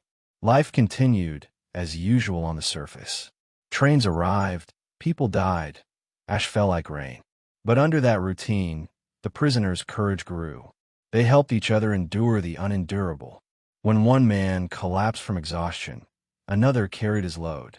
When someone lost hope, others whispered stories of family, of music, of light beyond the fence. They clung to those stories like lifelines. Women, too, played their part in this fragile resistance. Though Treblinka's killing process left few women alive, some worked in sorting barracks where they handled clothes and valuables. They smuggled notes, food, and small blades to the men in the work details.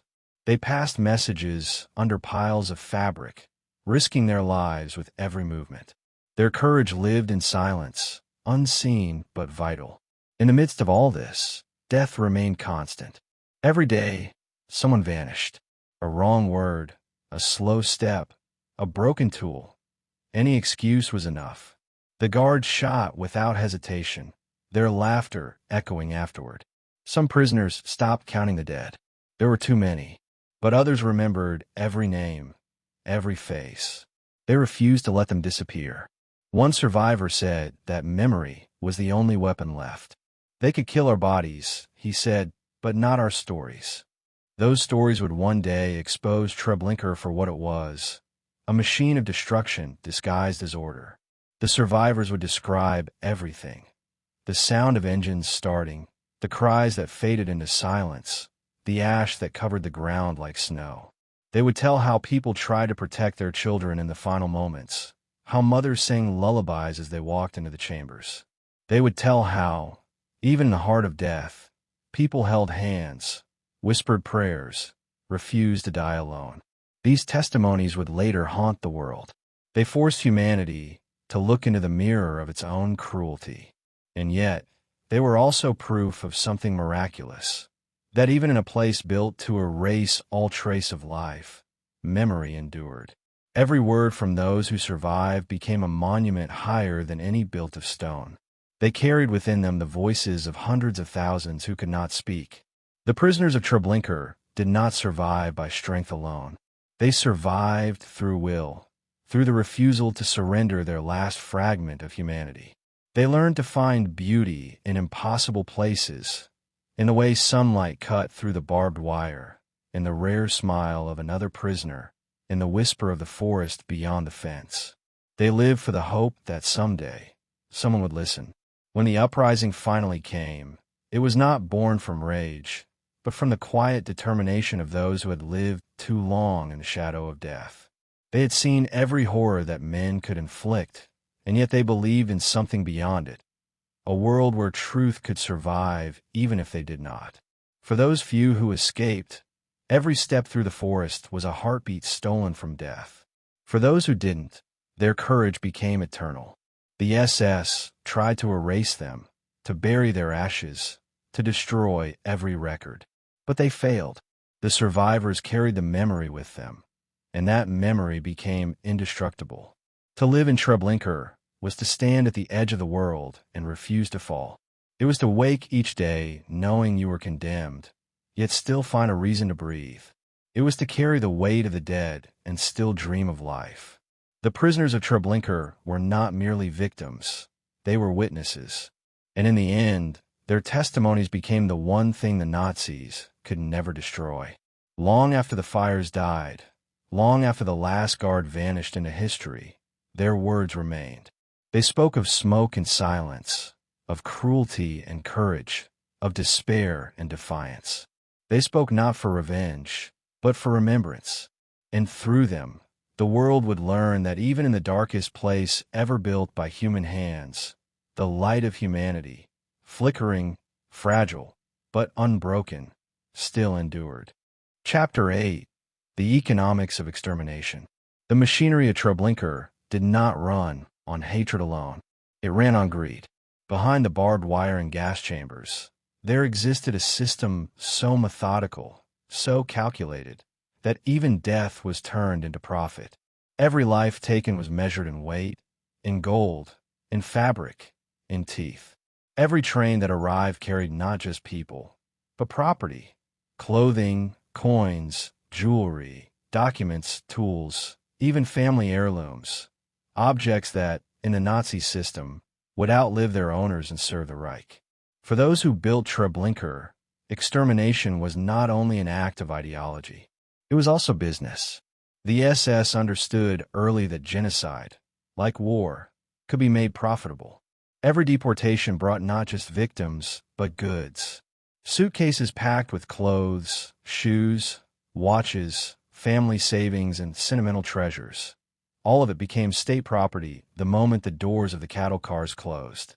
The people were to vanish, but their possessions would remain. In this way, Operation Reinhard was as much an economic enterprise as it was a plan of mass murder. The Nazi vision of purity and conquest was funded, in part, by the plunder of the very people they sought to destroy. When the trains arrived at Treblinka, the illusion of resettlement served a purpose. The victims were told to leave their belongings neatly arranged on the platform. "You will receive them later," the guard said. "Remember where you left your things." People obeyed because they still hoped, and hope made them orderly. The SS encouraged this order because it made theft easier. Everything they left behind was collected systematically, stacked, and sorted by the prisoners who worked under supervision. The piles grew quickly.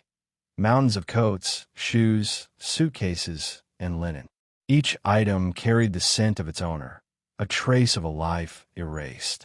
The sorting barracks were a world of their own. Prisoners worked there day and night, sifting through belongings, separating clothing by size, sorting shoes, searching pockets for hidden money or jewelry. They were forced to strip corpses of valuables, rings, watches, earrings, and even gold teeth, which were pried out with pliers after the bodies cooled. The guards called these harvests. The prisoners called them desecrations. And yet, refusal meant death. Their hands became instruments of profit for their murderers. Every coin, every scrap of metal, every strand of hair was recorded and shipped away. The SS referred to these materials with sterile language: goods, raw resources, special items. Nothing was wasted. Women's hair was sent to German factories, where it was used to stuff mattresses, line boots, or produce felt for uniforms. The gold was melted down and stored in Reichsbank vaults. The watches, eyeglasses, and fountain pens were sold to soldiers on leave or redistributed to civilians. Clothing was cleaned and sent to displaced German families. Even the ashes of the dead were used as fertilizer in nearby fields. In Treblinka, death had an economy, and every atrocity came with an invoice. At the top of this operation sat WW2, head of Operation Reinhard. He oversaw not only the extermination camps, but the collection and redistribution of Jewish property. His headquarters in Lublin became a hub for stolen wealth. There, rooms overflowed with gold, silver, and foreign currency. SS officers counted piles of rings and necklaces as if balancing a budget. They sent regular reports to Berlin, detailing profits in meticulous detail. 400 kilograms of gold. One report read, 2,000 wedding rings. It was genocide written in accounting ledgers. The system was astonishingly organized. Every item taken from the victims was cataloged, every gram of gold recorded. The Reich Ministry of Finance worked hand in hand with the SS to process and reuse the loot. The bureaucrats who managed these transactions never saw a single corpse.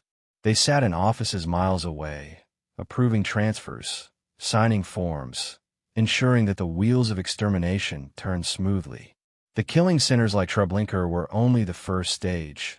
The second was the redistribution network that spread the spoils across Germany.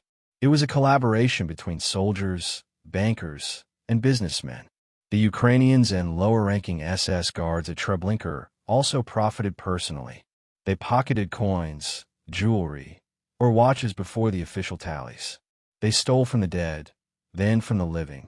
Some traded valuables with local villagers for alcohol or food.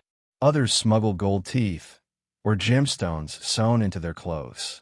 The camp became a market of murder, where greed replaced morality and theft became routine. The higher officers turned a blind eye, as long as the daily killings continued without disruption. After all, corruption was another tool of control. Those who stole were less likely to talk.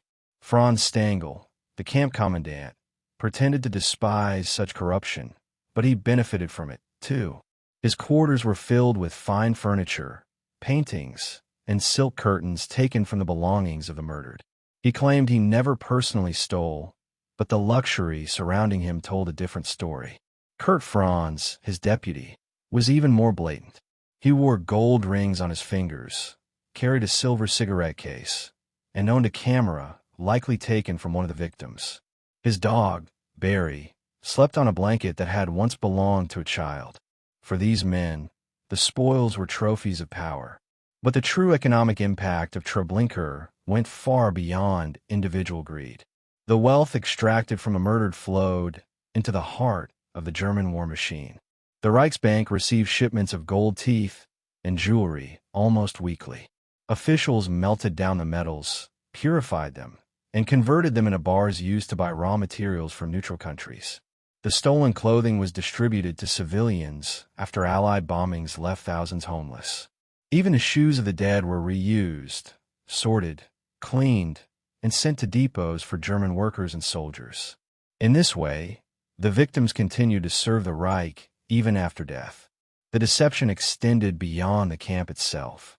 When families were deported, their homes were confiscated, their savings frozen, their businesses seized. Everything was absorbed into the Nazi economy. Property ownership changed hands overnight.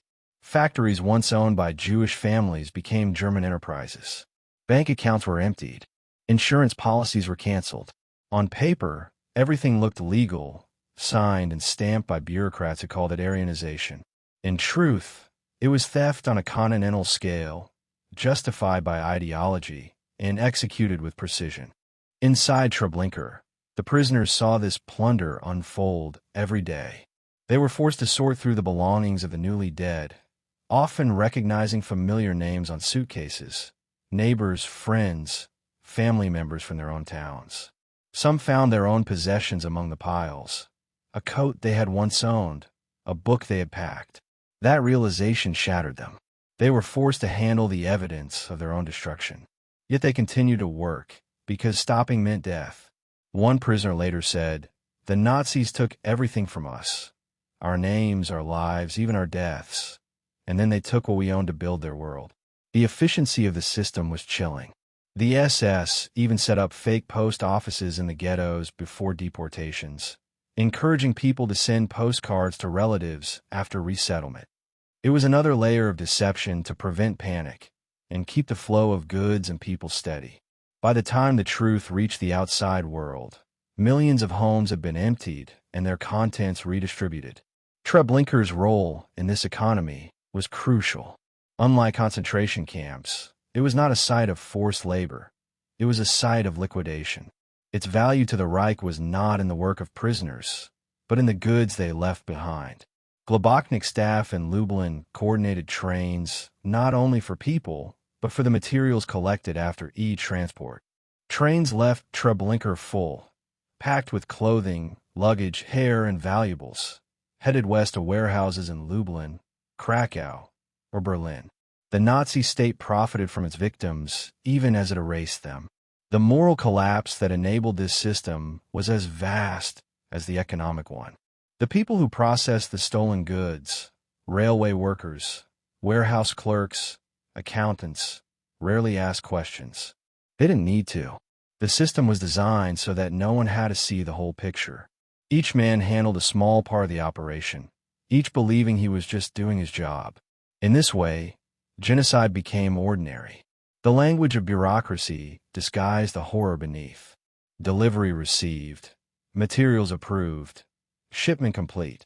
Each stamp of approval was a nail in humanity's coffin. The prisoners saw this duplicity up close. They knew that the items they sorted would soon find their way into German homes.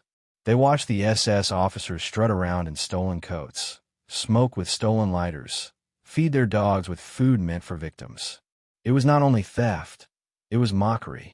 The guards treated the plunder as entertainment. Some organized private auctions inside the camp, bidding on watches or fur coats taken from the murdered.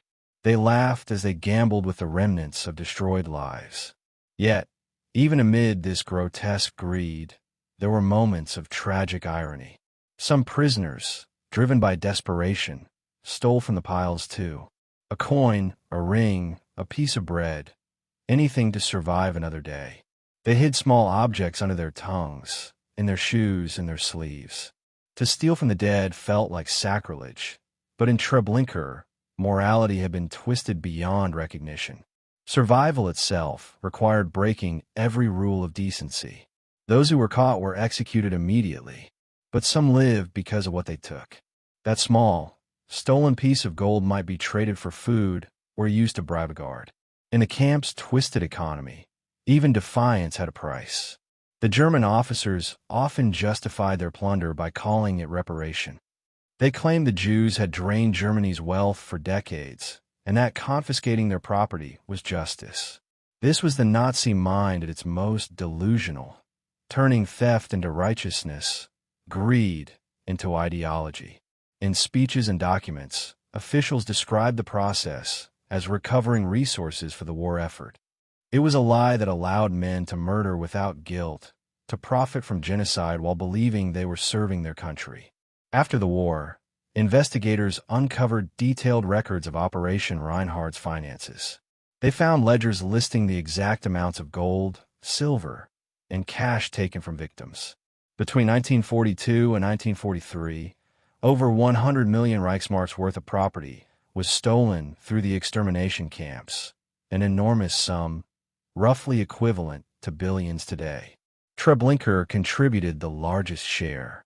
The figures were staggering, but what they couldn't quantify was the moral bankruptcy that made such theft possible. When survivors testified years later, they did not speak of money or property. They spoke of faces, of children's toys taken from trains, of wedding rings cut from dead fingers, of letters found in suitcases never opened again. Those objects were not wealth, they were memory. Each one carried the echo of a person who no longer existed. The Nazis turned those memories into currency, but the survivors turned them back into testimony. Every recovered object became evidence.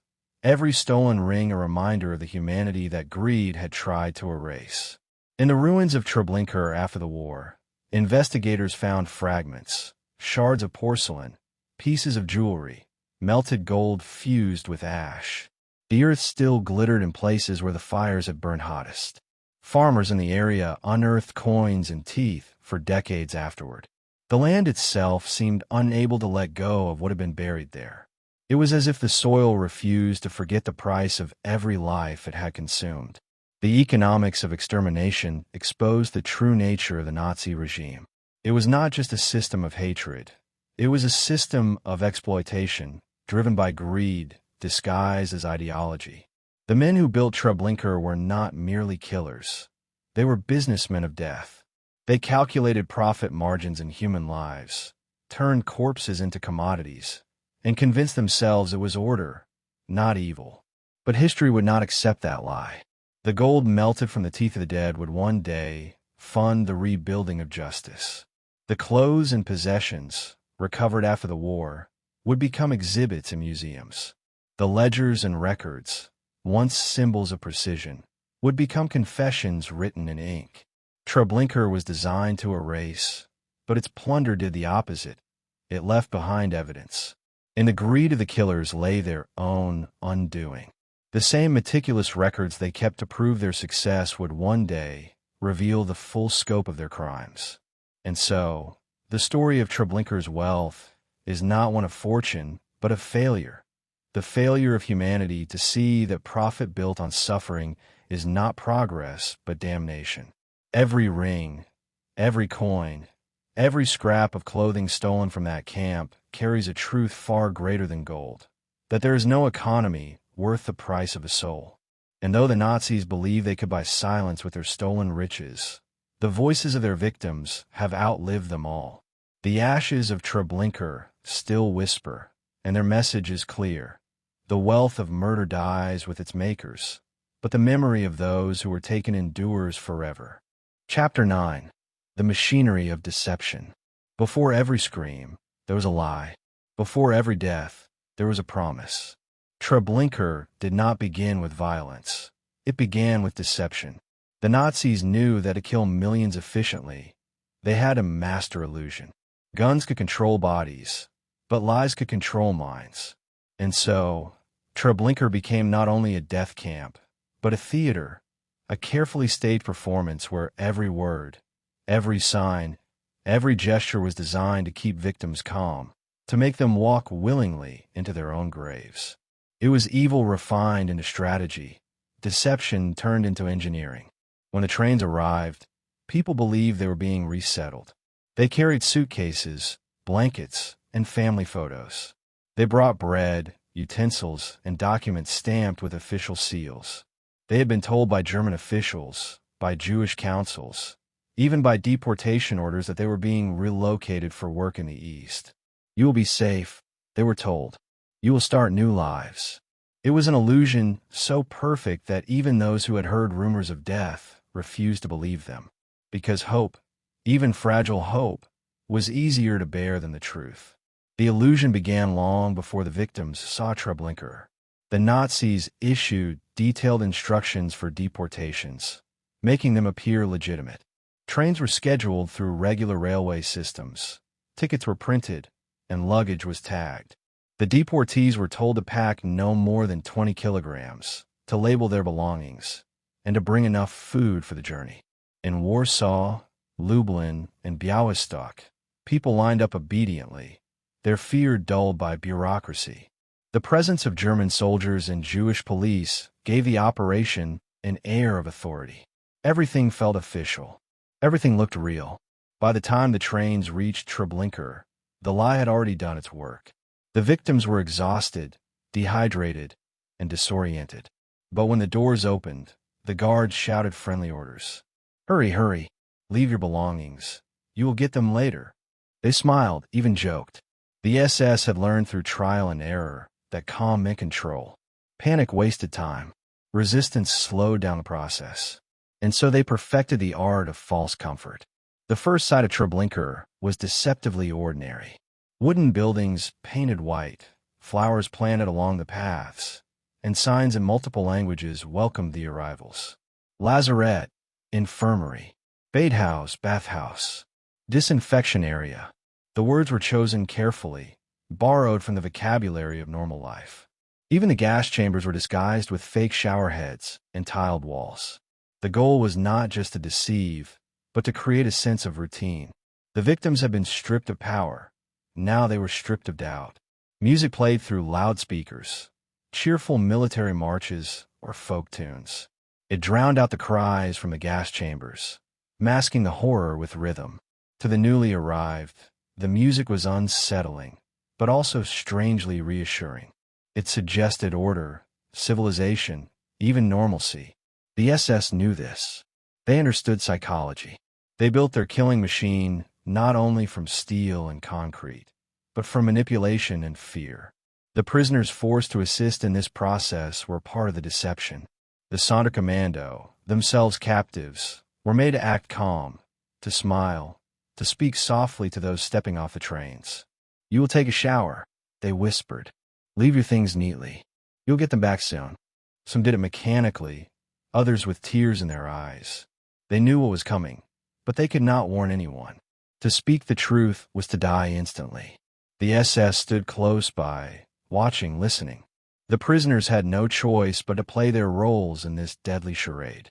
The illusion extended even to the smallest details. Signs directed men and women to separate changing rooms. Buckets labeled soap stood by the doors. Benches lined the walls. Everything was meant to mimic hygiene, to cloak extermination in the language of health.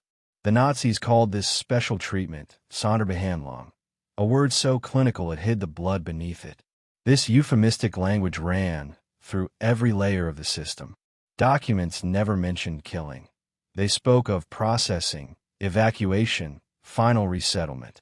Language itself became a weapon, used to distance killers from their crimes and victims from their fate.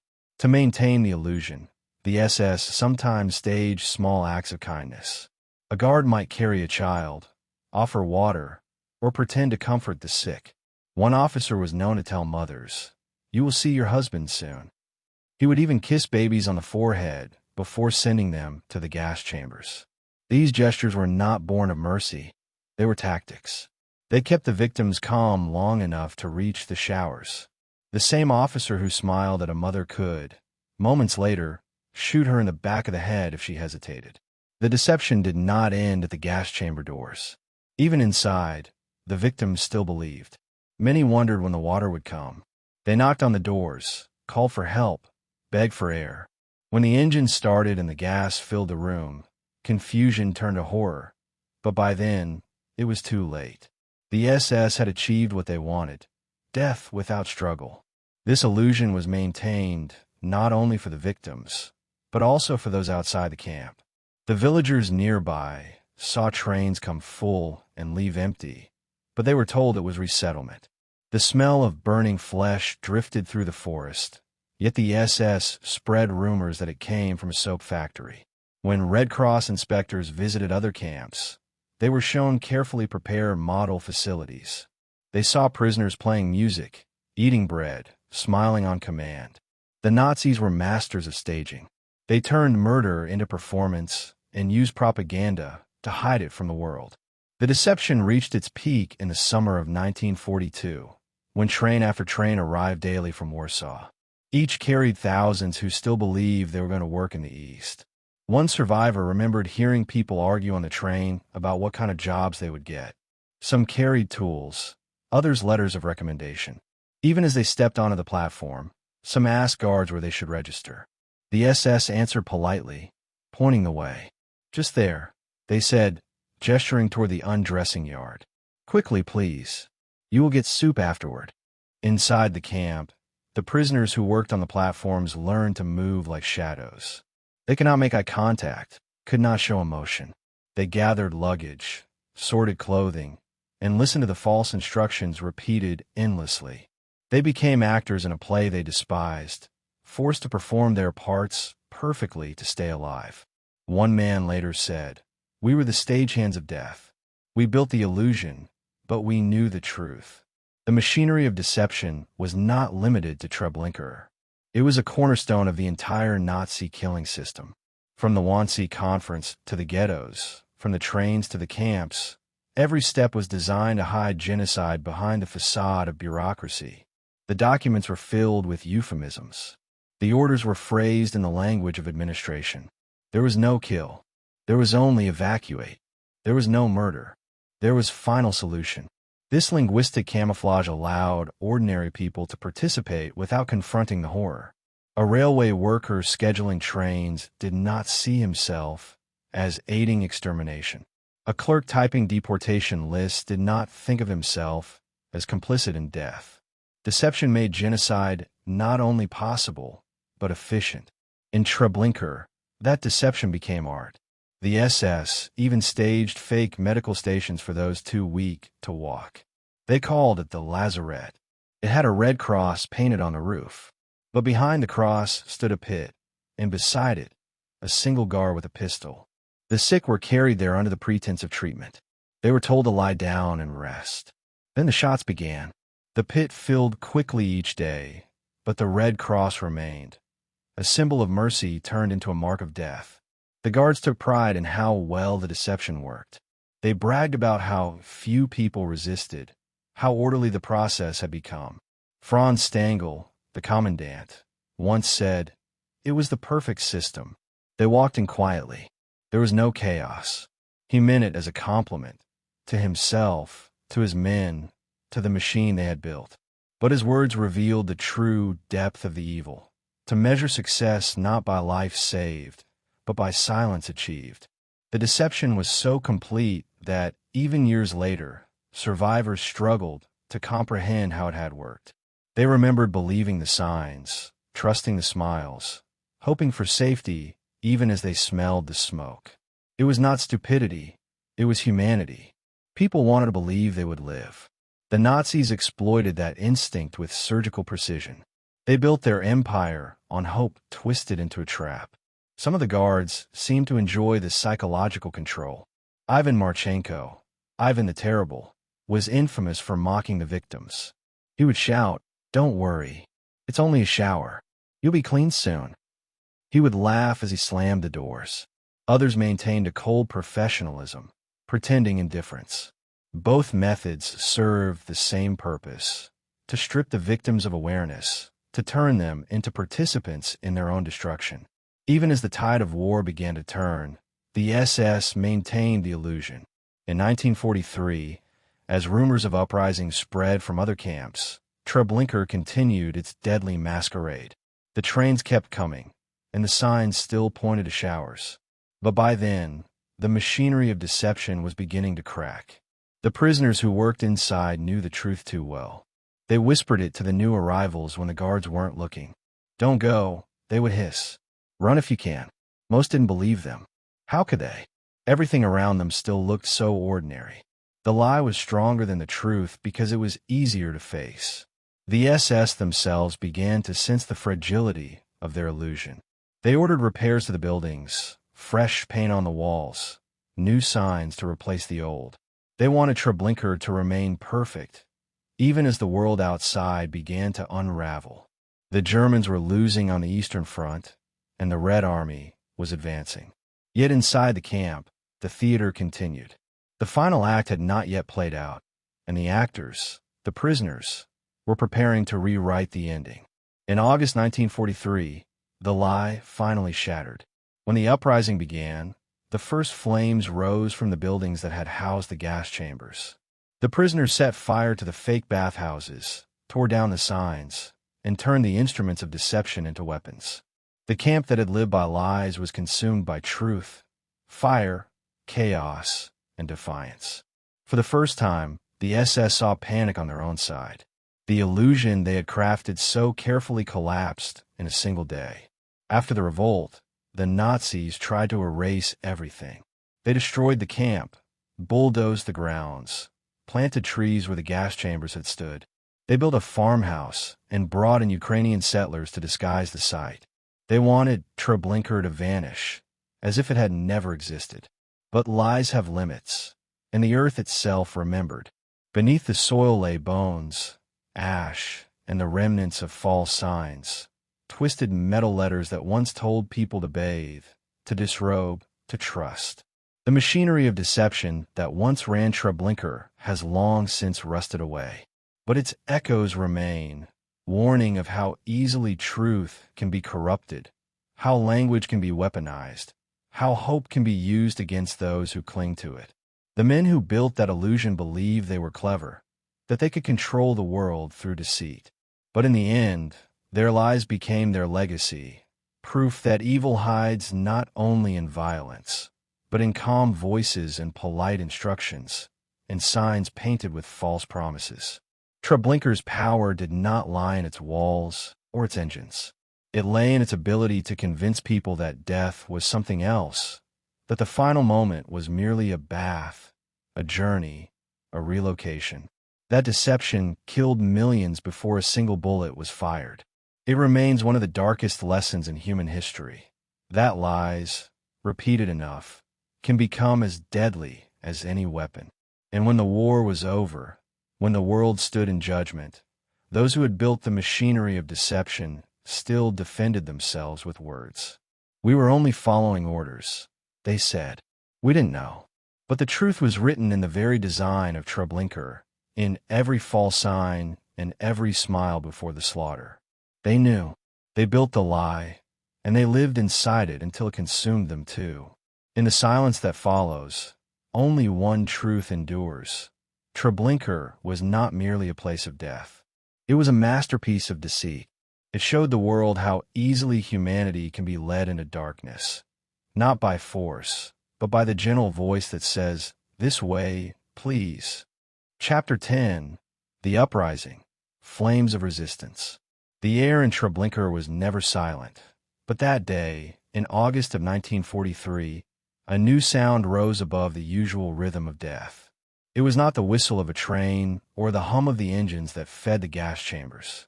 It was something different, an unfamiliar noise that began as a whisper and grew into a roar. It was the sound of rebellion. For the first time since Treblinka's gates had closed upon its first victims, the direction of fear reversed. The hunted became the hunters, and the perfect machine of extermination began to break apart under the weight of its own cruelty. By that summer, the prisoners of Treblinka had nothing left to lose. They had seen everything. Mothers clutching children as they disappeared into the gas chambers, the ground trembling under the weight of burning bodies, the sky darkened with smoke. The stench of death was no longer shocking. It was ordinary. But something else was growing amid that horror, a realization that the Nazis' machine, for all its precision, was not invincible. It had weaknesses, arrogance, routine, and overconfidence. The prisoners began to see it clearly, piece by piece, as if they were studying the anatomy of a monster they intended to kill. The first sparks of resistance came from the men forced to work in the Sonderkommando, the ones who carried bodies from the gas chambers and burned them in the pyres. They were the camp's ghosts, alive, but only barely. Every few weeks, they were executed and replaced to keep the secrets buried. But these men knew the camp better than anyone. They knew the guard shifts, the location of the weapons, and the layout of every fence. They also knew they would die soon, whether they acted or not. That knowledge gave them courage. Among the earliest organizers was Dr. Julian Korzycki, a Jewish army officer from Warsaw. Educated, disciplined, and fearless, he began to speak quietly to other prisoners about revolt. He knew that escape was nearly impossible, But Uprising was still worth it. If they could destroy the camp, even partially, it could expose the truth. Korozicki began collecting small weapons, knives, tools, bits of metal, and bribing Ukrainian guards with gold stolen from the dead. But before his plan could take shape, he was betrayed. The SS caught him, and rather than be tortured, he took poison. His death sent a chill through the camp, but it did not end the dream he had started. Others picked up where he left off. Leadership passed to a man named Leon Feldhendler, a survivor of the Zamość ghetto, and later to Samuel Willenberg, the young prisoner who would live to tell the story. They began meeting in secret, late at night, in the barracks near the sorting area. They whispered under the cover of work noise, pretending to discuss inventory as they passed coded messages. Every word was dangerous. Every glance could be fatal. The SS punished suspicion with instant death, but the prisoners had grown immune to fear. They had learned that silence killed faster than bullets. Their plan was simple in concept, but almost impossible in execution. They would steal weapons from the SS armory, set fire to the camp, cut the phone lines, and storm the main gate. The timing had to be perfect. They knew they could not fight and win. The camp was too well armed, the guards too many, but they could cause chaos. And in chaos, they could run. Even if only a few survived, the truth of Treblinka would escape with them. To prepare, they studied everything. They watched when the guards changed shifts, noted which Ukrainians drank too much, which SS men left their posts to flirt or gamble. They counted bullets, timed patrols, and memorized the positions of watchtowers.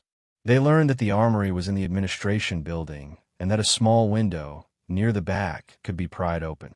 They also knew that the SS stored grenades and rifles in locked cabinets. They had no keys, but they had courage, and sometimes courage opens doors. The hardest part was hiding their intent. The guards had informants, prisoners who traded secrets for scraps of food. Feldhendler's group spread rumors of escape, false plans meant to confuse anyone who might betray them. They knew that if even one word reached the SS, the entire camp would be annihilated. So they worked slowly, carefully, waiting for the right moment. Weeks passed, then months. The fires from the cremation pits never stopped. The air grew hotter, the smell thicker, the despair deeper. But inside that despair, something brightened. They began to believe that the end could belong to them. By midsummer, the camp was quieter. The number of incoming trains had slowed. The Germans were shifting focus, hiding evidence as Soviet forces moved westward. They had already begun dismantling parts of Belzec and Sobibor. Treblinka's turn would come soon. The prisoners realized that time was running out. If the SS decided to liquidate the camp, they would all be shot. The uprising had to happen now. The plan was set for early August. The leaders agreed on signals, a whistle, a wave, a shouted command, and divided tasks among the workers. Those in the workshops would seize weapons. Those near the fuel stores would start fires. Those near the fences would prepare escapes. Every man knew his role. Every man knew it was likely his last. The morning of the revolt began like any other. The sun rose over the pine trees. The smoke drifted upward. The guards shouted their usual orders. But beneath the surface, the air was different. The prisoners looked at one another with quiet determination. They were no longer victims waiting to die. They were soldiers waiting to strike. Around noon, as the SS gathered for lunch, the operation began. A group of prisoners working near the armory slipped inside through a small window, just as planned. They had obtained a stolen key, copied from wax days earlier. Inside, they found rifles, pistols, and grenades. Quickly, they passed the weapons out through the window to waiting hands. The prisoners hid them under piles of clothing and bundles of rags. It was almost perfect until one Ukrainian guard noticed something strange. He called out. A gunshot followed. The silence broke. The alarm was raised. Panic swept the camp. But it was too late to stop the storm. One prisoner shouted, "Now, for freedom," and the yard exploded into chaos. Prisoners rushed from every corner, armed with stolen rifles, axes, and tools. They set fire to the barracks, the workshops, the warehouses. Flames spread fast, fueled by gasoline and the dry summer air. The smoke rose black and thick, blotting out the sun. For the first time, the SS were unprepared. They ran for cover as explosions echoed through the camp. The prisoners attacked with everything they had. Some stormed the watchtowers, throwing grenades and pulling guards down from their posts. Others rushed the gates, cutting barbed wire with stolen tools. The Ukrainians fired wildly, killing dozens, but the prisoners kept coming. They had lived too long in fear to stop now. Men who had once carried bodies now carried weapons. They moved with fury, not calculation. The machine that had run so perfectly began to choke on its own order. Samuel Willenberg later recalled the moment the flames reached the gas chambers. "The sky turned red," he said. "It was as if the souls of the dead had risen to join us." The heat was unbearable, the smoke suffocating, but the prisoners did not stop. They knew the price of hesitation. Some charged the guards head-on. Others crawled through ditches, their hands bleeding from barbed wire. Bullets tore through the air, screams filled the yard, and the earth shook with fire. About 700 prisoners joined the revolt. Most never made it past the fences. The SS regrouped quickly, setting up machine guns and firing into the crowds. Bodies fell in heaps, but momentum carried the survivors forward. They broke through one of the fences near the woods and ran.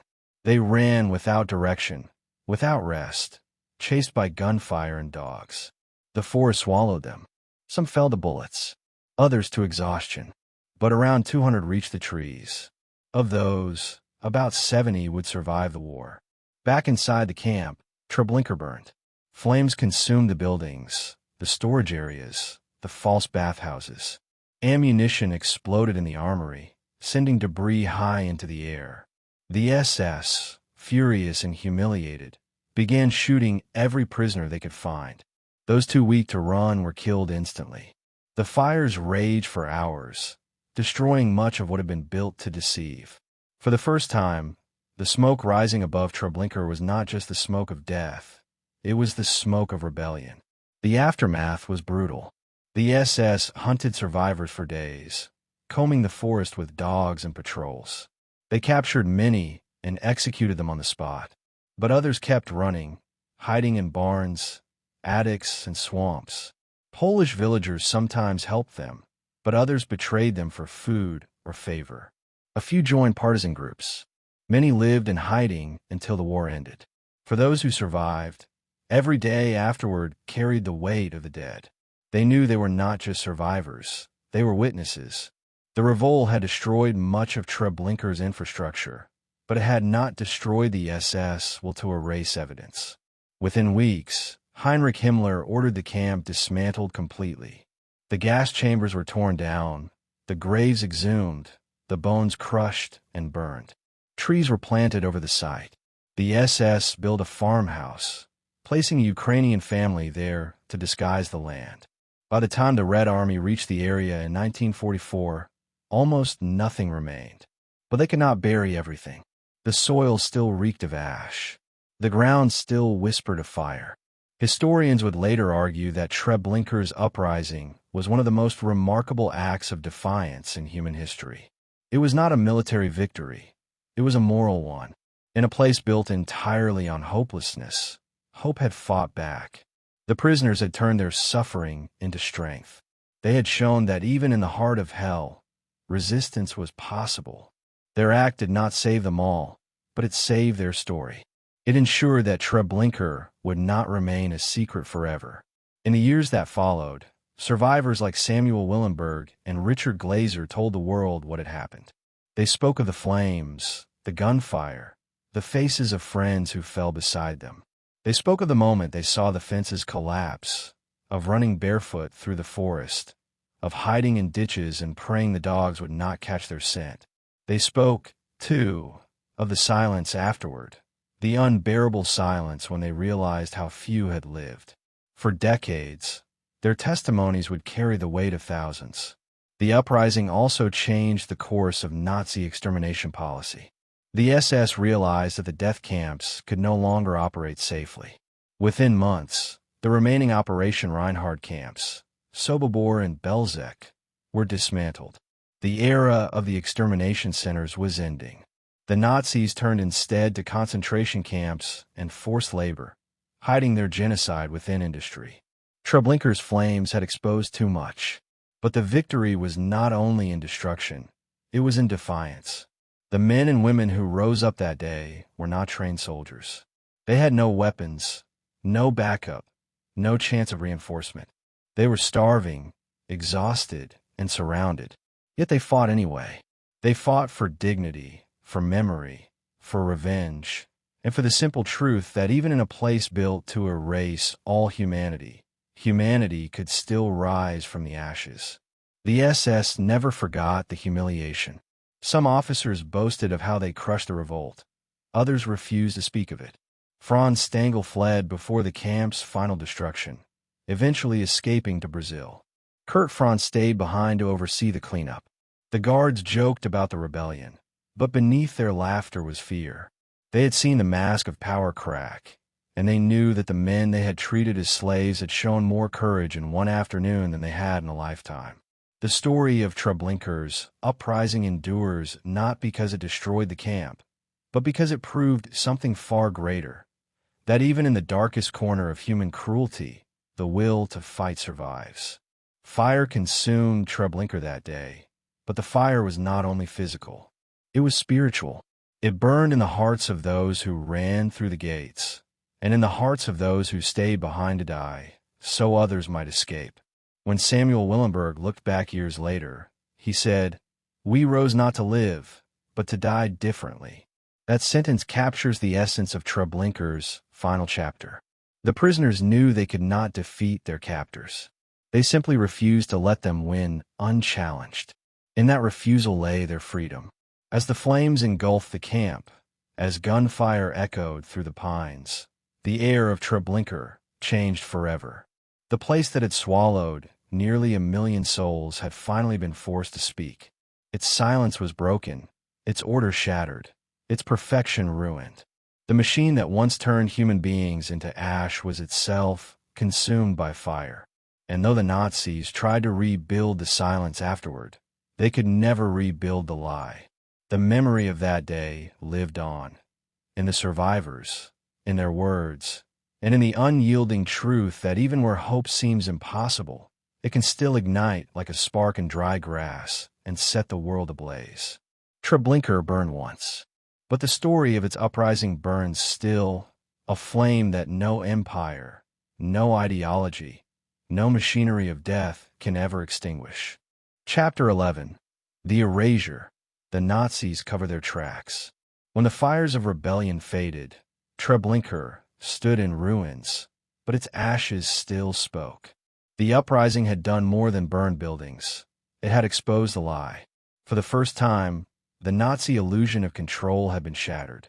Panic rippled through the SS ranks like a disease. Their perfect machine of death had broken down, and now, as Soviet forces crept closer from the east, the command came down from Berlin. Erase it. Every stone, every trace, every breath of evidence. Treblinka was to disappear, not only from the earth, but from history itself. What had been one of the largest killing centers in the world would soon be a farm, a field, an empty silence. The Nazis would try to make it as if it had never existed at all. The order came from Himmler himself. After the revolt in August 1943, and after similar uprisings in Sobibor and Belzec, he realized that secrecy, the shield of the final solution, was cracking. Reports of the revolts had spread among German ranks. Some officers whispered of chaos, of Jews with grenades, of camps burned to the ground. Himmler was furious, not because of the rebellion itself, but because it threatened to reveal the truth. The Holocaust had always hidden behind deception, behind euphemisms like resettlement and special treatment. But now, the victims had spoken through fire. Himmler's solution was brutal and predictable. If the truth could not be hidden under lies, it would be buried under dirt. Franz Stangl was gone, transferred before the uprising. In his place stood Kurt Franz, the camp's final commandant. Cold, efficient, and merciless, He returned to Treblinka in the weeks after the revolt with a single task: to destroy everything. What he saw when he arrived shocked even him. The once orderly camp was a wasteland. Burned buildings collapsed into ash. The fences lay twisted. The air still reeked of fuel and death. The cremation pits were black scars in the ground. He ordered the remaining guards to round up the survivors, those who had been too weak or too slow to escape. They were executed immediately, their bodies thrown into the smoldering ruins of the camp they had tried to destroy. Then the cleanup began. The work of erasure was done by hands that still trembled from the rebellion, the last surviving Jewish prisoners. They were forced to clear the wreckage, fill the mass graves, and dismantle the gas chambers brick by brick. They were the final ghosts of Treblinka, condemned to destroy their own hell before being killed themselves. Under the whips and rifles of the SS and Ukrainian guards, they dug into the earth that was soaked with human ash. They carried bones, crushed them with mallets, scattered them into the soil. They leveled the burial pits and covered them with sand. They tore down the chimneys, the barbed wire, the wooden barracks. The camp shrank day by day, its shape fading from view. Each hammer blow was a piece of history erased. The SS treated this destruction as a military operation. Every action was logged, every hour measured. They worked with the same precision they had once used to murder. Orders came from Lublin to make the area unrecognizable to the untrained eye. The Germans feared that Allied intelligence or the advancing Soviets might discover the site. So the erasure had to be complete. The rails leading into the camp were torn up and melted. The roads were covered with gravel and brush. The station platform, where hundreds of thousands had stepped from trains to death, was dismantled plank by plank. The watchtowers were burned, their metal frames reused. The SS even filled in the drainage ditches that once carried the blood and waste from the killing zone. The land was sterilized of its own memory. As the work continued, the prisoners knew what awaited them. Once their task was complete, they too would vanish.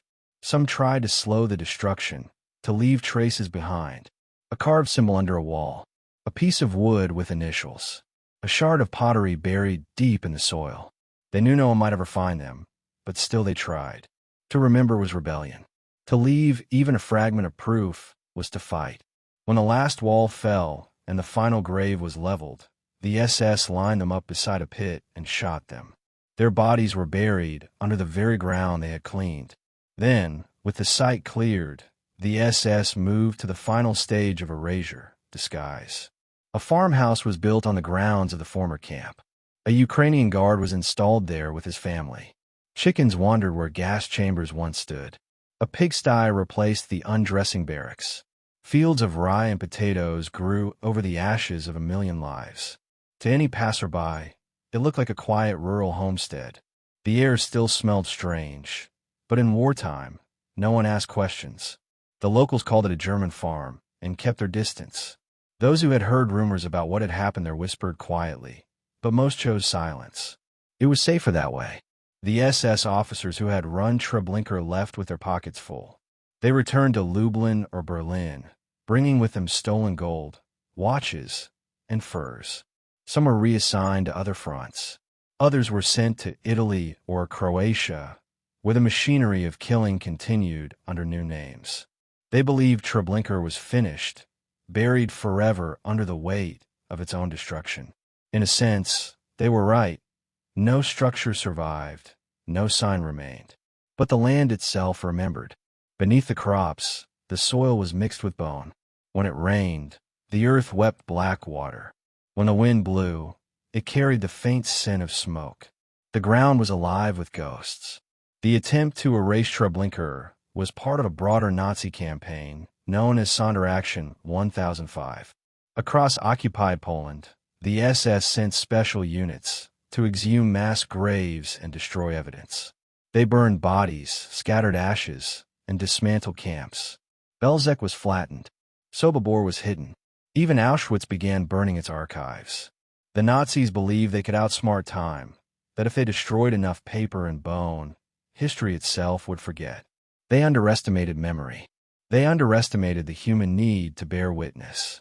When the Red Army advanced through eastern Poland in the summer of 1944, they found the site of Treblinka almost empty. Only the farmhouse stood. The German family fled before the soldiers arrived, leaving behind livestock and a half-burned barn. The Soviets expected a military installation. What they found was silence. But the ground told its own story. Soldiers noticed fragments of bone, human teeth scattered in the dirt, a foul smell rising from the earth, even in the heat. They dug and found layers of ash, layers that seemed endless. The truth began to emerge, not from documents or confessions, but from the soil itself. Reporters who visited the site after liberation wrote of the unbearable stench. Even months after the last body had burned, the air still carried death. Trees refused to grow. The surface of the ground sank and cracked, as if hollow underneath. Locals began to speak of what they had seen, of trains that had arrived day and night, of smoke that had never stopped. Their stories were fragmented, but they aligned too closely to be dismissed. Treblinka's ghost had survived the Nazis' attempt to kill it.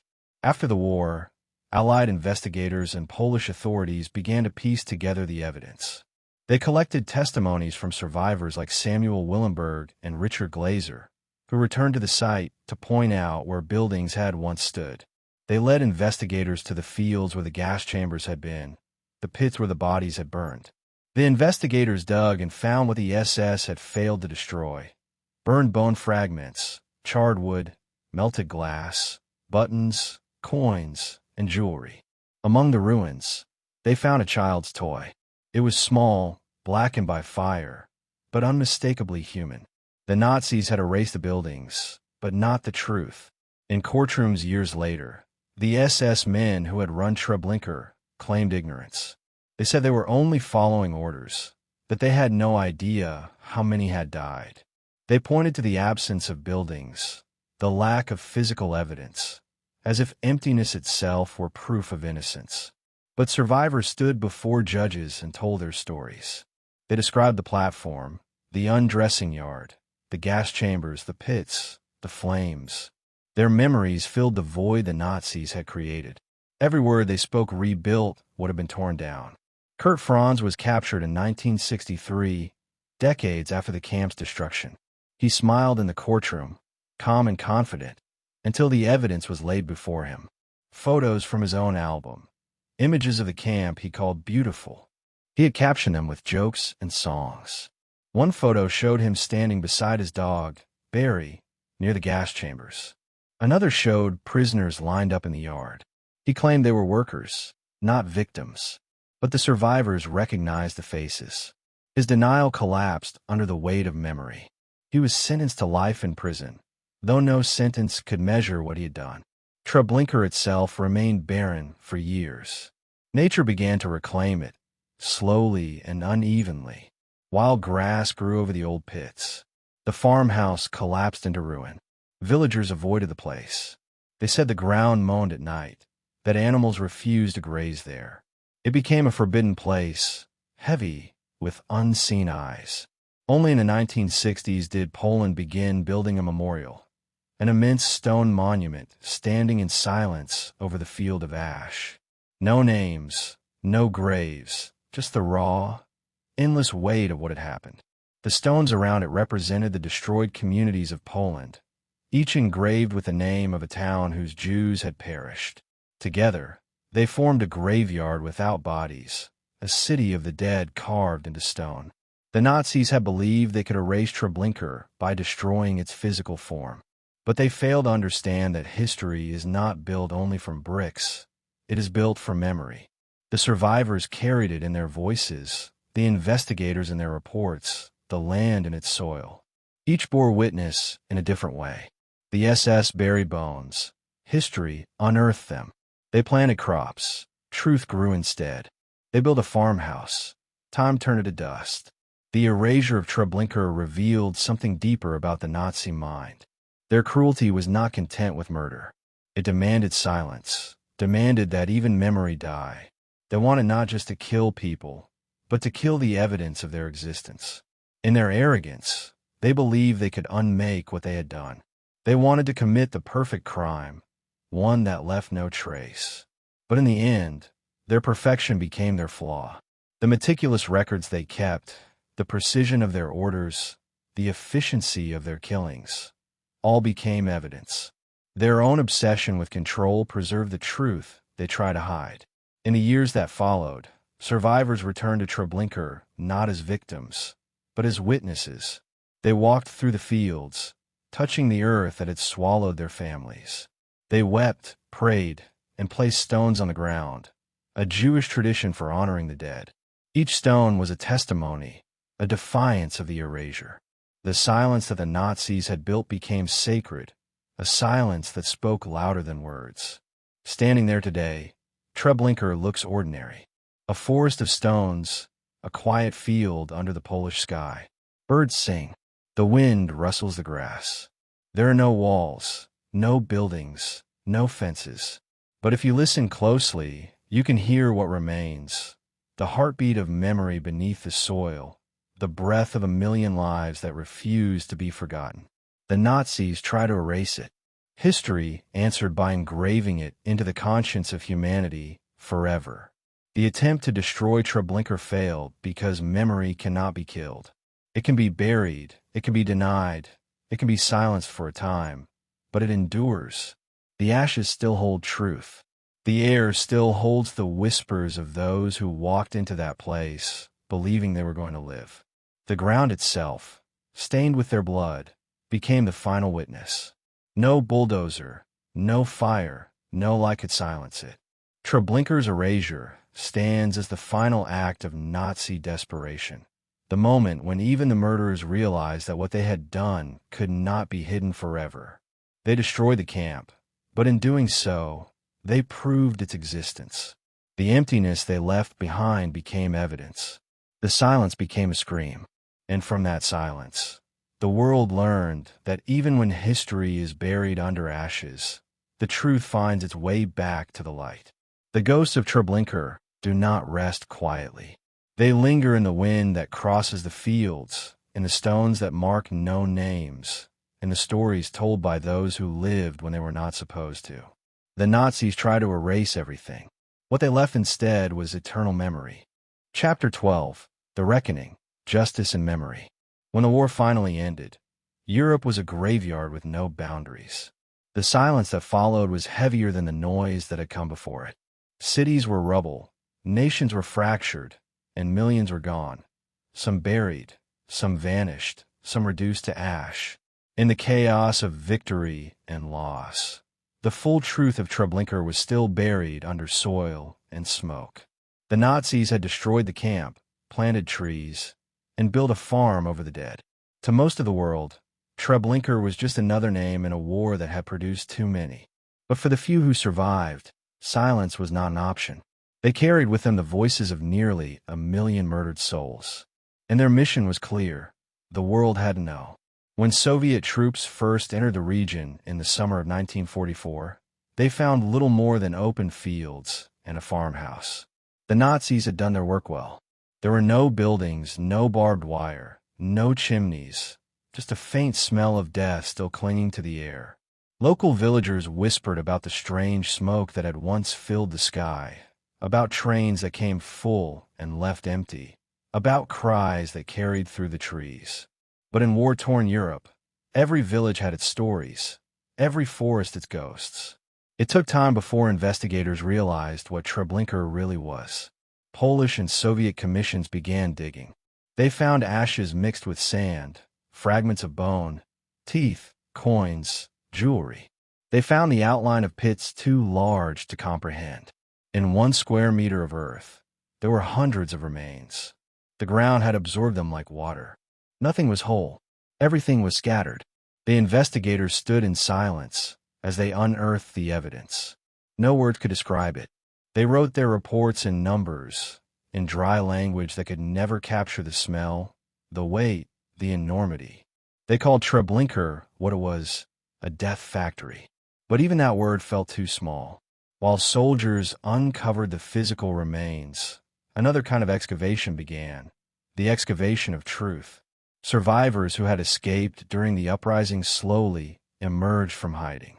They were few, maybe 70 in all. They had survived by luck, by instinct, by sheer refusal to die. Now, they faced a different kind of struggle, convincing the world that what they had seen was real. Some were met with disbelief. Others were met with pity. In a Europe broken by war, their stories sounded impossible. Could so many really have been killed in one place, so quickly, so efficiently?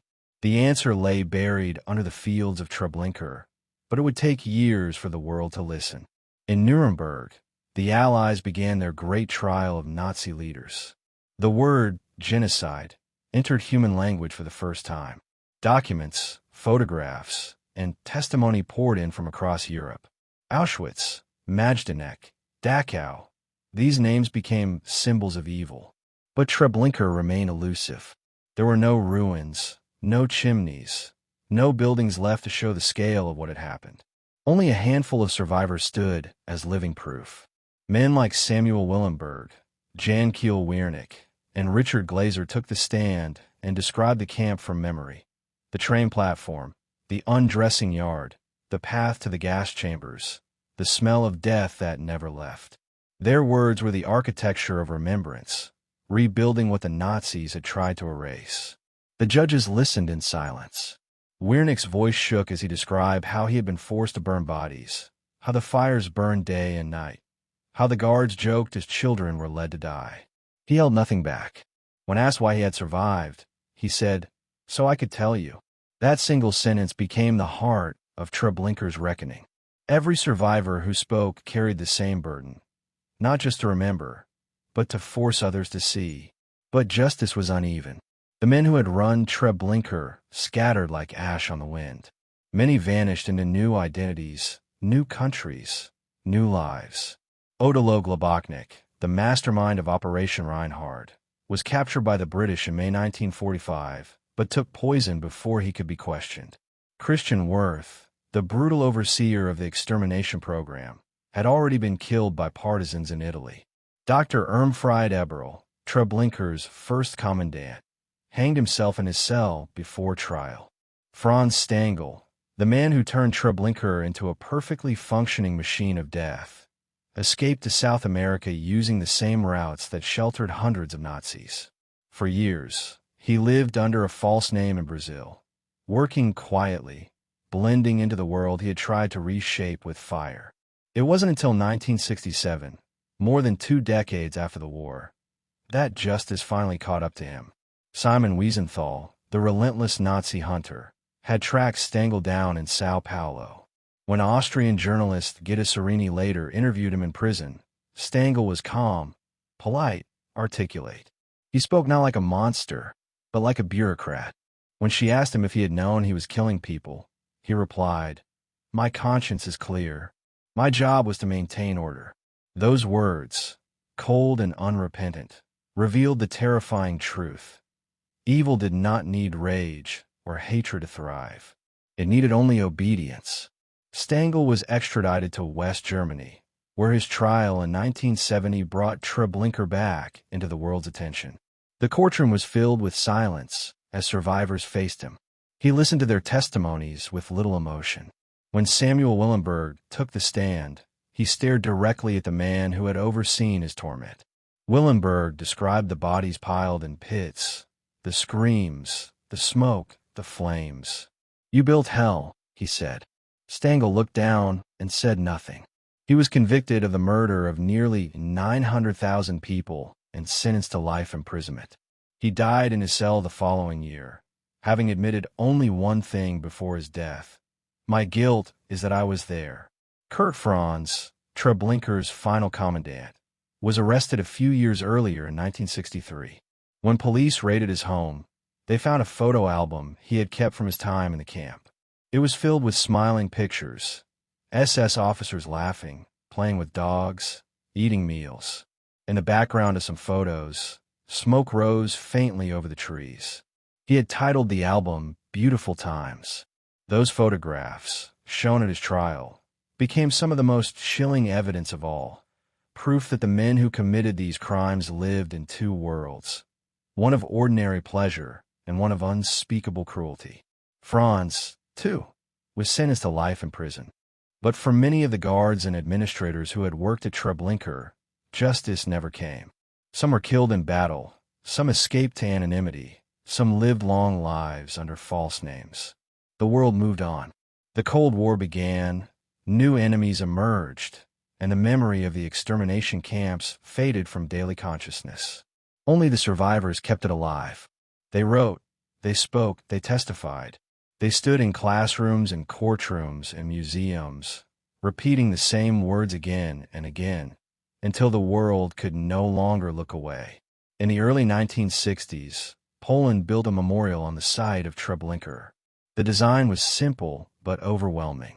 At the center stood a massive stone monolith, cracked down the middle, a wound in the earth that would never heal. Around it lay over 17,000 smaller stones, each representing a destroyed Jewish community, each inscribed with the name of a town erased by the Nazis. There were no names of individuals because there were too many. Each stone stood for thousands. The memorial did not cry out. It whispered. It invited silence, reflection, humility. Standing there, visitors could feel the weight of what could not be said. The creation of that monument marked a shift. Treblinka was no longer just a site of death. It became a site of memory. Survivors returned to it with tears in their eyes, touching the stones as if touching ghosts. They walked through the open fields where they once saw their families die. The air was quiet now, but in their minds, it still carried the echoes of screams. They came not only to mourn, but to reclaim the ground from those who had tried to erase them. They wanted us to disappear, one survivor said. Now they are gone, and we are here. Over the years, historians pieced together what the Nazis had tried to destroy. They reconstructed maps, analyzed train schedules, collected testimony from railway workers and villagers. They traced the paths of the deportations from Warsaw, Białystok, Radom, and across the general government. Each document, each survivor account, each scrap of evidence filled in another piece of the puzzle.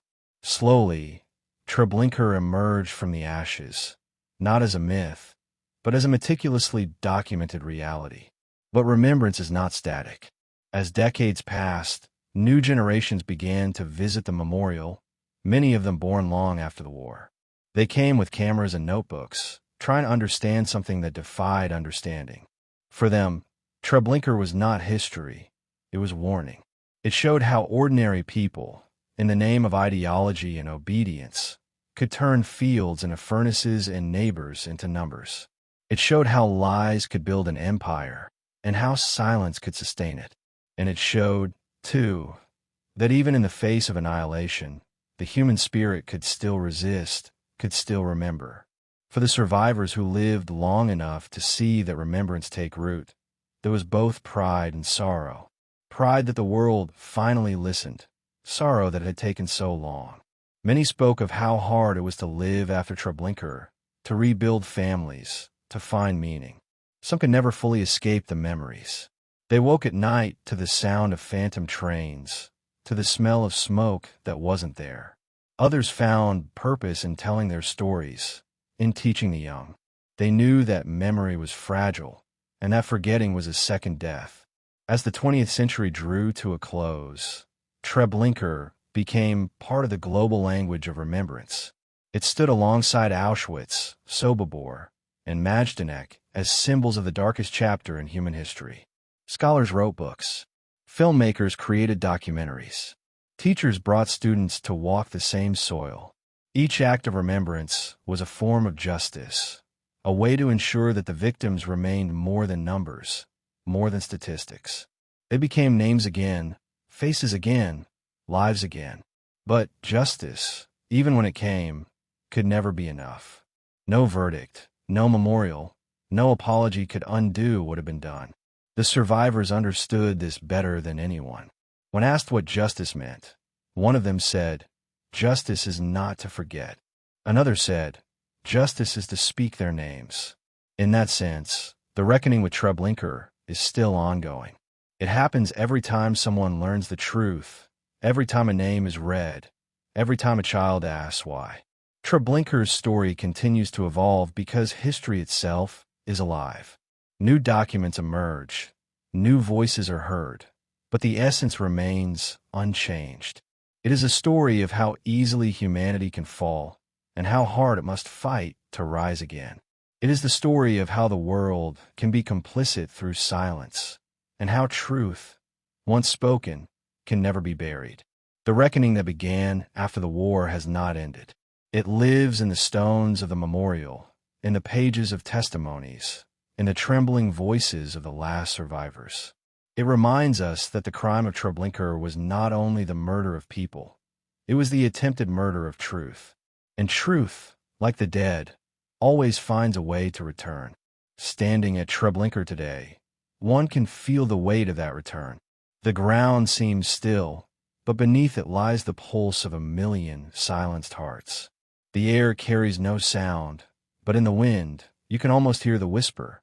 We were here. We lived. We died. Remember us. And that whisper, carried through time, is the real justice, the only justice that can ever exist for a place like Treblinka. In the end, the reckoning is not just for the men who built the gas chambers or the guards who fired their guns.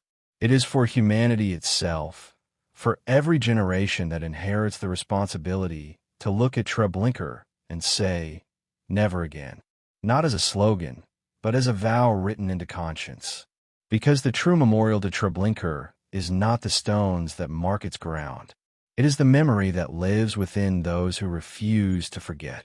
Chapter 13, The Silence and the Shadows. Long after the last gun had fallen silent, Treblinka did not sleep. It lingered like a wound beneath the soil, invisible yet unhealed. The world moved forward, building cities, signing treaties, inventing new technologies, but the ground where nearly 1 million souls vanished stayed eerily still.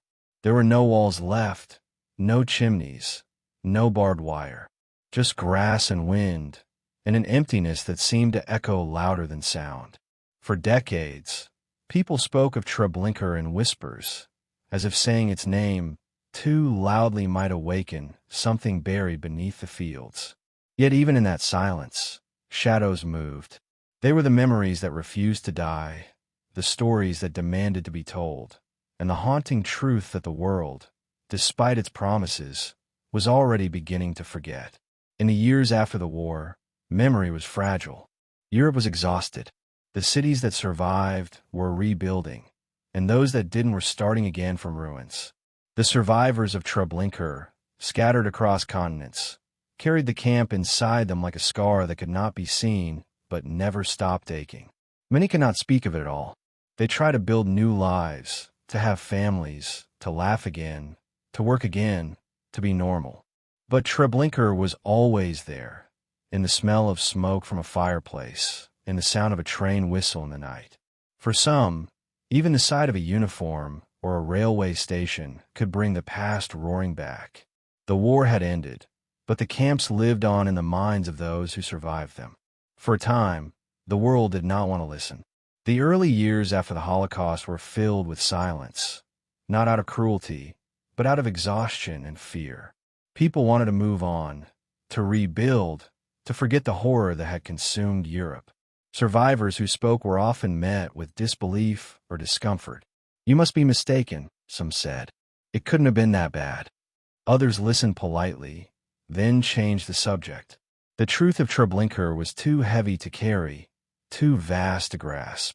It was easier to bury it beneath reconstruction, diplomacy, and normalcy. But silence is dangerous. It allows shadows to grow. And as the years passed, those shadows began to shift.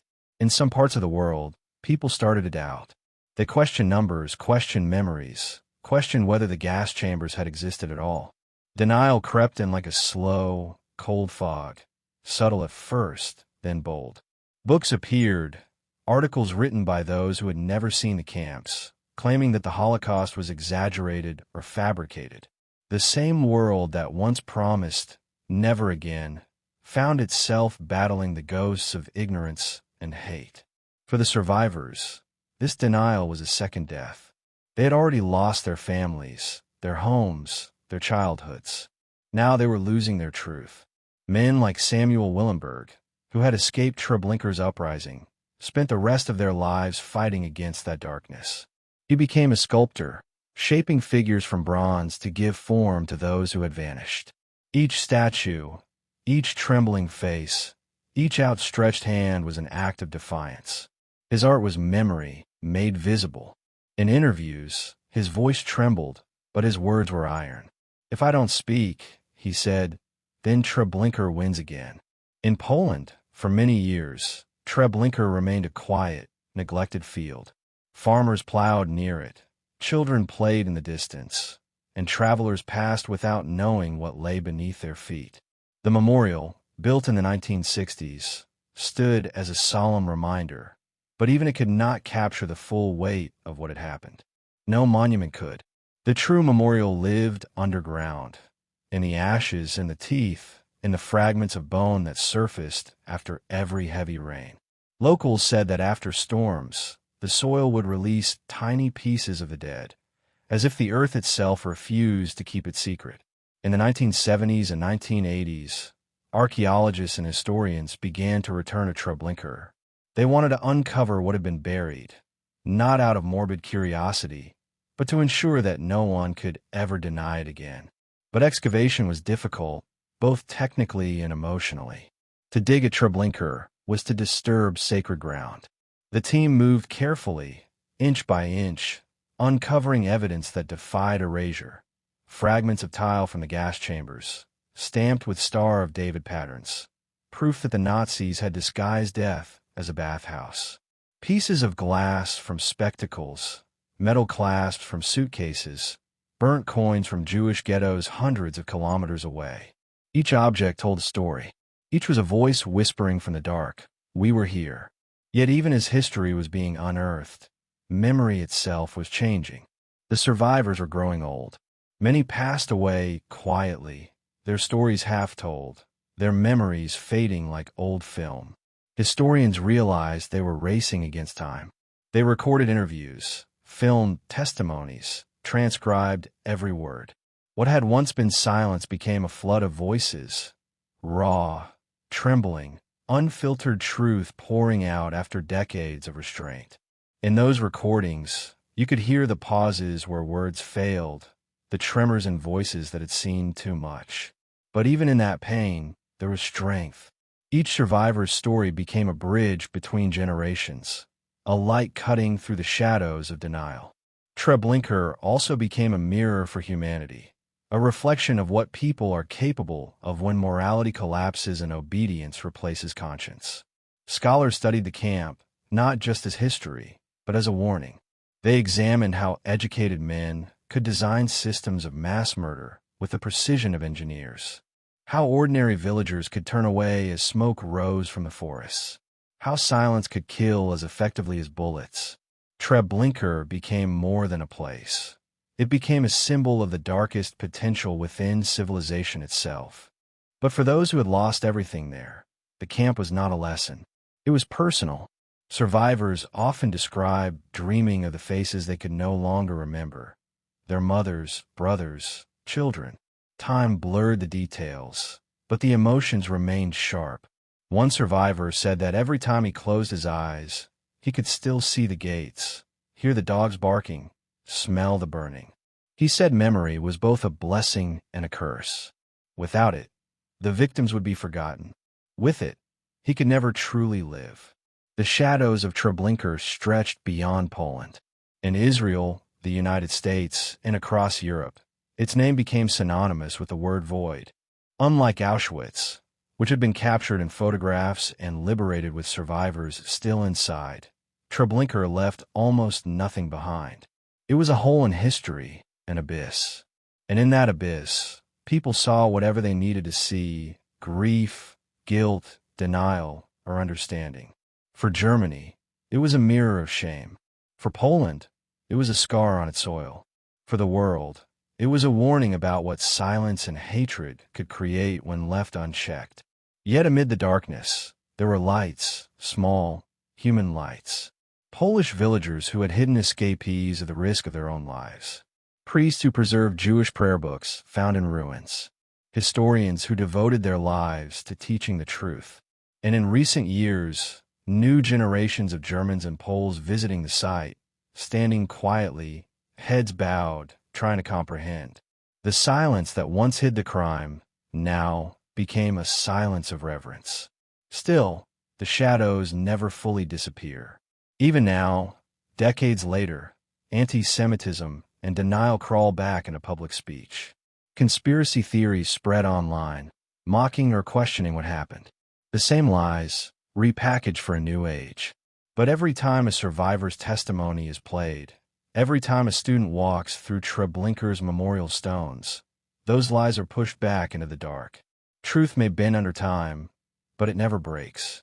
In the early 2000s, forensic archaeologist Caroline Sturdy-Calls led a groundbreaking investigation at Treblinka using non-invasive technology, radar, aerial scanning, magnetometry. She wanted to map the invisible. Her findings confirmed what survivors had always said. The mass graves were there, deep beneath the soil, vast and dense.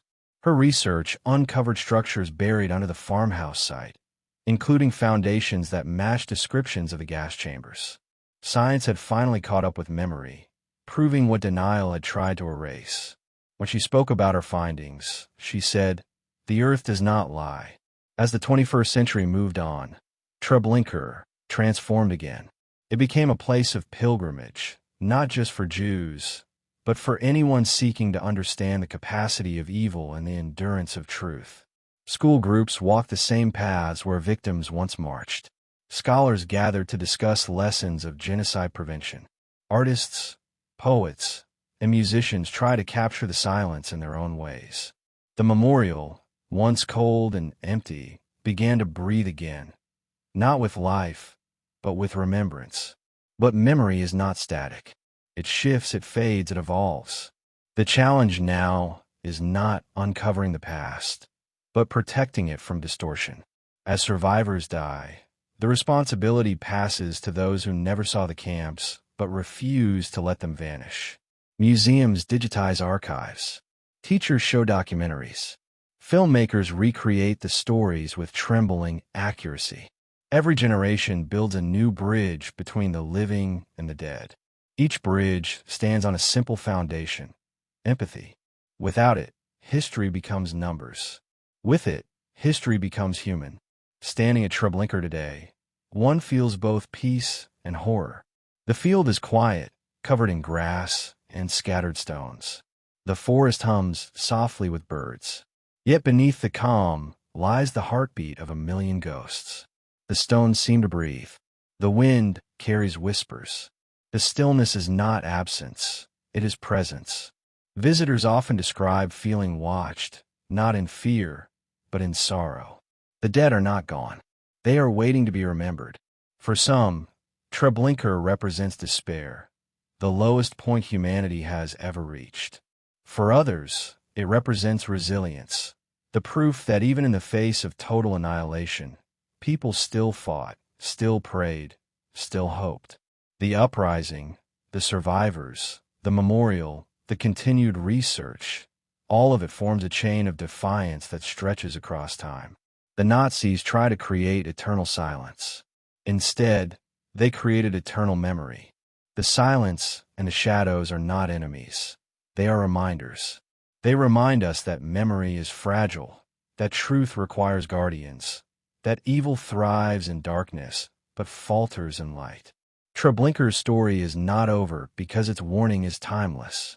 It speaks to every generation that finds itself tempted by hatred, by obedience, by lies dressed as order. It whispers, this is where it leads. And as the sun sets over the field of stones, as the air turns gold and then gray, the shadows of Treblinka lengthen once more. They stretch toward the forests, toward the horizon, toward the future. They do not seek vengeance. They seek remembrance. Because memory is justice. Memory is resistance. Memory is life reclaimed from death. Treblinka's silence will never truly end, nor should it. It stands as the voice of the voiceless, the echo of a truth too heavy for words yet too vital to lose. The shadows remain so that the living will never forget what the dead have already taught. that the line between civilization and barbarism is as thin as silence, and once it is crossed, it cannot be undone. The silence and the shadows of Treblinka are not the end of the story. They are the guardians of it. Chapter 14. The Legacy of Treblinka. Lessons etched in ash. Time moves differently at Treblinka. Decades pass, yet the air still feels heavy. The ground still trembles under memory's weight. What was once a machine of death has become a mirror of humanity's conscience, a place where the living come face to face with the silence of the dead and are forced to ask themselves what it means to be human. Treblinka's story did not end with its destruction, nor with the trials that followed. It continues, rippling through generations, shaping the world's understanding of evil, denial, and remembrance. The legacy of Treblinka is not confined to a field in Poland. It lives in every act of moral choice, in every whisper of conscience, in every time someone says never again and tries to mean it. In the years after the war, Treblinka was a scar that few dared to touch. The survivors who carried its memory walked among the living like ghosts who had escaped a fire the world could not imagine. They spoke, but often their words fell on ears unready to hear. The enormity of their loss, families, homes, communities, defied language. For some, memory was unbearable. For others, silence was worse. So they began to write, to draw, to testify. They wrote not only to remember, but to prevent the world from turning its face away. Men like Jankiel Wiernik published their accounts as early as 1944, while the war was still raging, describing in brutal detail the machinery of death. I built the gas chambers, he wrote, and I lived to tell how they were built. Those words were not only confession, they were defiance. As decades passed, the survivors' testimonies became the foundation upon which the world's understanding of Treblinka was built. Every story added another piece to the puzzle that the Nazis had tried to scatter. Historians like Yitzhak Arad and Raoul Hilberg would later draw upon those memories, assembling a coherent image of what had happened within those barbed wire fences. Each discovery, each testimony, each document was a small act of resurrection. But memory is fragile, and with time, it began to change form. The witnesses grew older, their voices thinner, their stories repeated countless times but never dulled. They understood they were the last bridge between the living and the dead. Their task was not only to remember, but to ensure that others would remember after they were gone. Treblinka's legacy is not just in its horror, but in the questions it forces us to ask. How could a nation known for its culture, its philosophy, its order, descend into such organized madness? How could doctors, engineers, and clerks turn killing into routine? The answers do not lie in monsters, they lie in people. Ordinary men carried out extraordinary crimes because obedience felt safer than conscience. That is the dark inheritance of Treblinka, the knowledge that the abyss is not far from where we stand. It reminds us that civilization is not a wall against barbarism. It is a thin veil that can tear easily when fear or hatred are given authority. For Germany, Treblinka became part of a long reckoning with guilt. In the post-war years, many Germans denied knowing what had happened. The camps were seen as distant crimes committed by others, by fanatics and extremists. But over time, truth seeped through. In classrooms and courtrooms, the story of Treblinka became a lesson in moral failure. It was not just about Hitler or Himmler. It was about the guards, the railway workers, the secretaries, the soldiers who looked away. German students learned that their grandparents' silence was part of the crime. And in that uncomfortable truth, a new kind of courage was born, the courage to face the past rather than bury it. In Poland, Treblinka became a wound that never closed. The soil was Polish, but the crime was German. Yet the trauma belonged to both. Polish villagers near the camp had lived for years in the shadow of smoke that never stopped rising. They heard screams carried by the wind. They smelled the burning. And after the war, they lived on that same land, haunted by what they had witnessed. Some helped Jews escape during the occupation, risking everything. Others collaborated or turned away. The war had forced impossible choices upon them, and the guilt lingered long after the guns fell silent. Today, Poland holds Treblinka not only as a site of Jewish suffering, but as a part of its own national pain, a reminder of how occupation, fear, and moral collapse destroy the boundaries between victim and bystander. The memorial that stands at Treblinka today is unlike any other. It does not reconstruct the camp or show photographs of its victims. It does not seek to explain. It exists only to remember. Thousands of stones rise from the ground like teeth, each one carved with the name of a Jewish town destroyed in the Holocaust. Together, they form a landscape of loss, a cemetery without graves. In the center stands the great cracked monument, gray and jagged, as if the earth itself split open from grief. Visitors walk among the stones in silence, tracing names they've never heard. Miedzierzek, Sokolow, Ciechano, Białystok, each representing entire worlds that were erased. The stillness is overwhelming. There are no tour guides, no music, no voices. The silence is the message. Over the years, Treblinka has become a place where silence speaks louder than words. Every visitor interprets that silence differently. For some, it is sacred. For others, unbearable. Some feel anger. Some feel guilt. Some feel nothing. And that emptiness frightens them most of all. The lesson of Treblinka is not only historical, it is moral, emotional, existential. It forces the visitor to confront what it means to be human in the face of dehumanization. The stones do not accuse, but they demand reflection. They ask, would you have spoken? Would you have resisted? Would you have helped? The legacy of Treblinka also lives in the stories of resistance, the uprising that turned victims into fighters.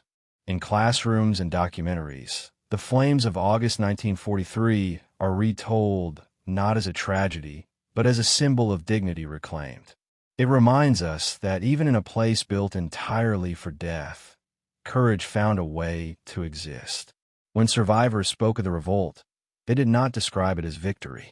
They described it as a choice, to die on their own terms, to give meaning to their suffering, to leave behind something more than silence. That act of defiance became part of humanity's shared heritage. It showed that even in the darkest moment, freedom can flicker like a spark, and sometimes a spark is enough to outlive the fire that tried to destroy it.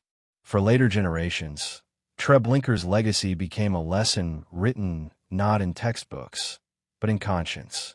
It shaped international law, the Genocide Convention, the Declaration of Human Rights, the Nuremberg Principles, all born from the ashes of places like this. It inspired movements against oppression, from South Africa to Argentina. Every time someone stood up to tyranny and said no more, the shadow of Treblinka stood behind them, silent but present. The camp that once represented the depths of human cruelty has, paradoxically, become a foundation for human rights. And yet, the danger of forgetting never goes away. As the survivors pass away, as their voices fade from living memory, the risk grows that Treblinka will become only a chapter in a history book, a distant horror, disconnected from the world we live in. The rise of hate speech, anti-Semitism, nationalism, and genocide in new forms shows how fragile memory can be. Denial is not always loud. Sometimes it whispers. It begins with distortion, with claims of exaggeration, with the erasure of words. That is why remembrance must remain active, alive, and vigilant. Every museum, every documentary, every child who learns the story becomes part of that defense. The story of Treblinka also challenges the modern world's faith in progress. We live in an age of science, technology, and reason. Yet Treblinka was built by engineers, organized by administrators, and maintained by men who believed they were serving order. It is a warning that progress without morality is only a sharper tool for destruction. Every generation must decide what kind of world it wants to build and what kind of silence it is willing to tolerate. The legacy of Treblinka demands that we measure our humanity not by our inventions, but by our compassion. For the Jewish people, Treblinka remains both a wound and a bond. It represents loss on an unimaginable scale, but also survival against impossible odds. The descendants of those who perish there carry their memory as part of their identity. For them, remembrance is not history, it is inheritance. Each name carved in stone, each story told, each candle lit on Yom HaShoah is an act of resistance against oblivion. The victims did not live to see justice, but through remembrance, they lived beyond their killers.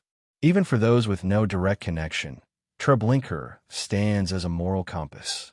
It forces societies to examine themselves, to ask how prejudice begins, how it spreads, how ordinary people become complicit in extraordinary crimes. It reminds us that genocide does not start with gas chambers. It starts with words. It starts with dehumanization, with laws that separate, with silence in the face of cruelty. The lesson of Treblinka is not trapped in 1943. It echoes wherever hatred begins to take root. Today, when visitors stand at Treblinka, they often describe an eerie feeling, a sense that time folds in on itself. The wind feels older there, the light softer, the silence alive. It is as if the world itself bends to honor the dead. People leave flowers, stones, and photographs, small tokens of memory that say, "You are not forgotten." They walk away changed, carrying with them the knowledge that history is not something that happened. It is something that continues to happen and must be guarded against every day. The true legacy of Treblinka is not despair, but warning, and within that warning, hope. Hope that knowledge can defeat ignorance. Hope that memory can outlive lies. Hope that empathy, fragile as it is, can still shape the future. The ashes of Treblinka are not only what remains of the dead, they are what remains of our humanity, a fragile ember that must be protected from the winds of time. As the sun sets over the stones, shadows stretch across the field, long and uneven. They resemble the silhouettes of people, families, children, lovers, etched into the light of evening. The earth holds them gently now. No more screams, no more smoke, only remembrance. In that stillness lies a paradox. Treblinka, a place built to erase life, has become a place that preserves it through memory. Every visitor who stands there, every voice that tells its story, ensures that the Nazis failed in their final goal, to erase not only bodies, but the very idea of those who lived. The legacy of Treblinka is written not just in history books, but in hearts. It is the promise that the dead are not gone as long as they are remembered. It is the warning that civilization without conscience is only illusion. And it is the truth that silence, when it stands against denial, when it carries the weight of remembrance, is the loudest cry of all. Treblinka does not end with the past. It begins with the future. The stones will remain, the ground will continue to breathe, and the air will whisper the same words again and again to every generation that dares to listen. Remember what happened here, and never let it happen again. Chapter 15. Echoes Through Time. Treblinka in the Modern World. History never truly ends. It lingers, in soil, in memory, in silence. Decades after the gas chambers fell and the forest grew back, Treblinka remains more than a place. It has become a question that echoes through time. What do we do with the memory of unimaginable evil? How do we live in a world that carries its ghosts? In the 21st century, Treblinka is no longer hidden. Its name is known around the world, its story taught in classrooms, whispered in prayers, and carved into stone.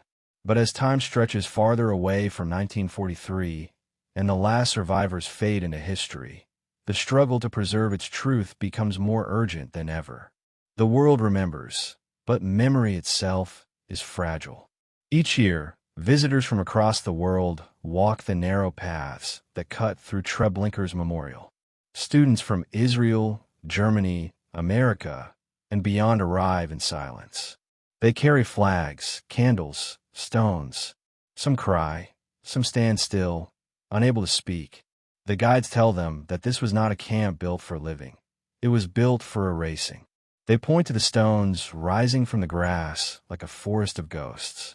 There are over 17,000 of them, each marking a town, a village, a vanished community. The students walk through this graveyard without graves, and for a moment, the world stands still. The past feels alive again, not in buildings or artifacts, but in presence, in air, in the weight of absence that presses against their hearts. But memory must constantly fight the erosion of time. The witnesses are dying, and their stories, so vivid, so personal, are becoming history. Historians and filmmakers have spent years recording them, capturing their trembling voices on tape before silence claims them too. In these testimonies, one hears the raw truth of Treblinka. There are no historian's filters, no academic distance. Only trembling voices remembering the smell of burning, the sound of dogs barking, the feel of barbed wire under their hands. One survivor once said, "I am not speaking for myself. I am speaking for the dead." Those words have become a mantra for remembrance, a reminder that every retelling is an act of resurrection. Modern technology has become the new guardian of Treblinka's memory. Digital archives preserve thousands of documents and photographs once scattered across the world. Virtual reality recreations allow young people to walk through reconstructed spaces that no longer exist.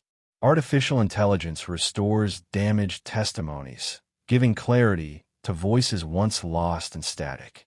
In this digital age, memory has found new ways to survive. Yet even technology carries a warning. It can preserve, but can also distort. It can enlighten, or it can numb.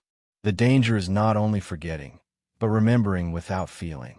The lessons of Treblinka mean nothing if they are learned without empathy. The story of Treblinka has also entered art, film, and literature, finding new life in the imagination of generations born long after the war. Poets write of ash and silence. Musicians compose requiems that echo like prayers for the dead. Painters capture the emptiness of the fields in colors that seem drained of light. These works are not replacements for history. They are bridges to it. They allow emotion to reach where facts cannot. Because Treblinka is not just a place of numbers and statistics. It is a place of hearts that stopped beating, of laughter silenced, of lives cut short in a system that treated people as shadows. Art gives those shadows faces again. It lets the world feel what words alone cannot convey. Yet, as remembrance grows, so too does distortion. In some corners of the internet, denial festers like a virus. Conspiracy theorists rewrite history, claiming the Holocaust was exaggerated, fabricated, or justified. They hide behind fake research, manipulate facts, and exploit ignorance. It is a new kind of war, a war against truth itself. The survivors who fought to be believed now rely on the living to defend their stories. Holocaust denial is not merely an insult to the dead. It is an attempt to kill them a second time. It feeds the same hatred, the same anti-Semitism that once filled trains bound for camps like Treblinka.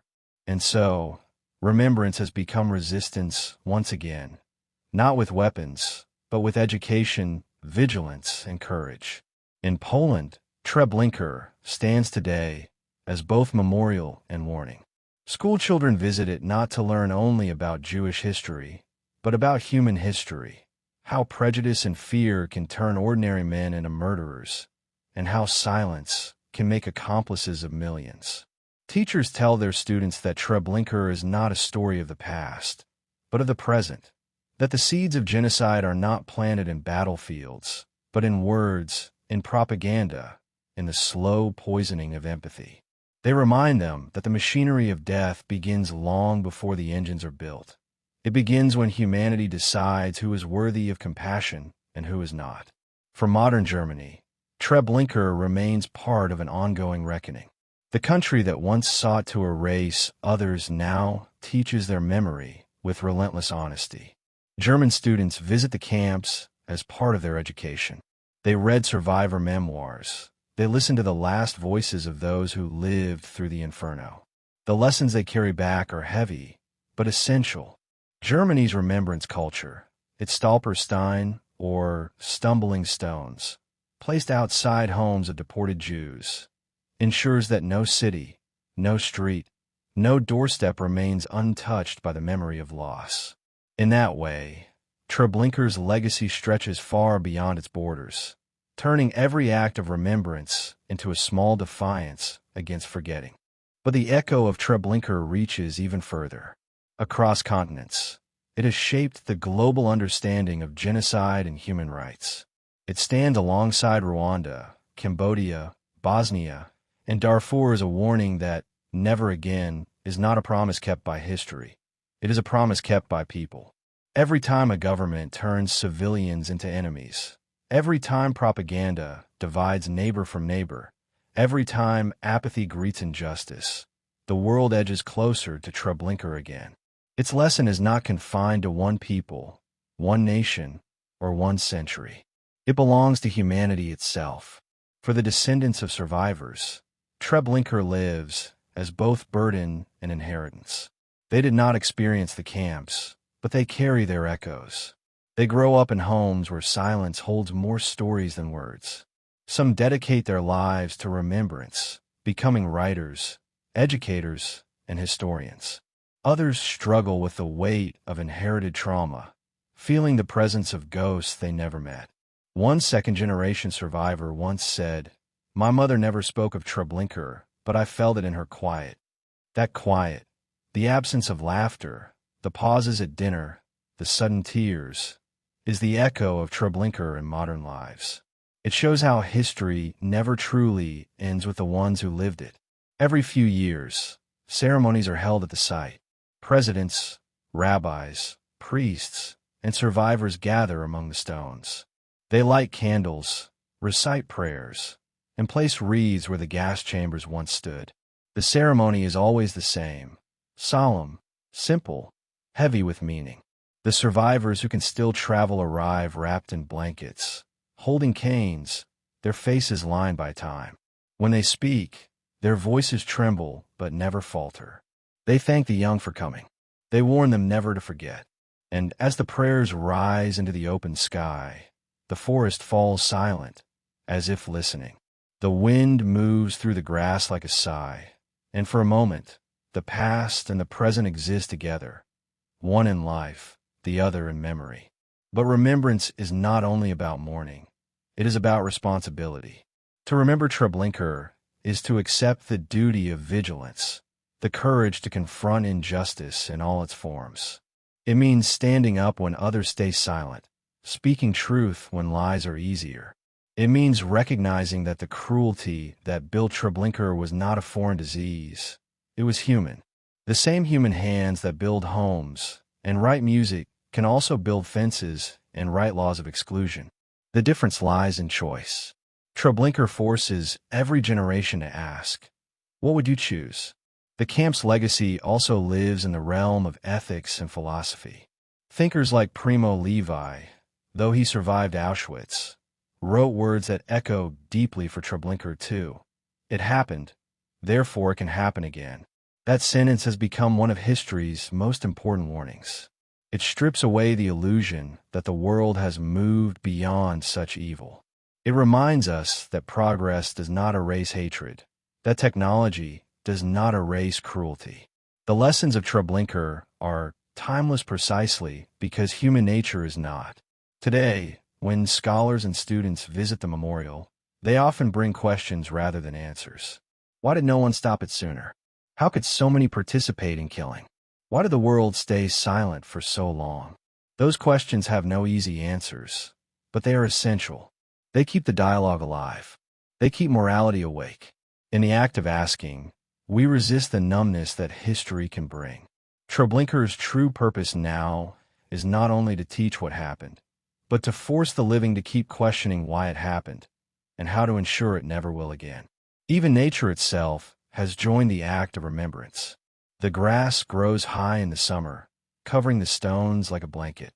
The forest whispers through the leaves, its voice low and mournful.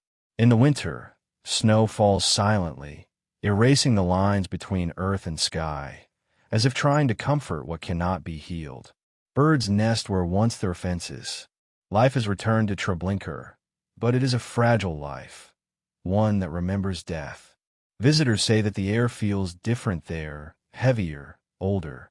The wind seems to carry something beyond sound, something that cannot be measured, an echo that hums in the bones. The future of Treblinka now rests with those who were not yet born when the last survivors spoke.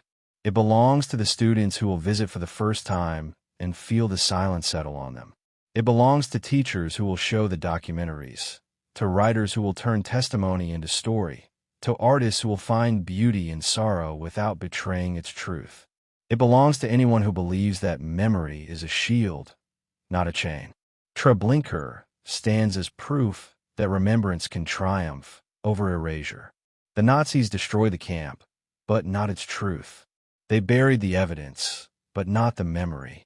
They wanted silence, but they created an eternal echo.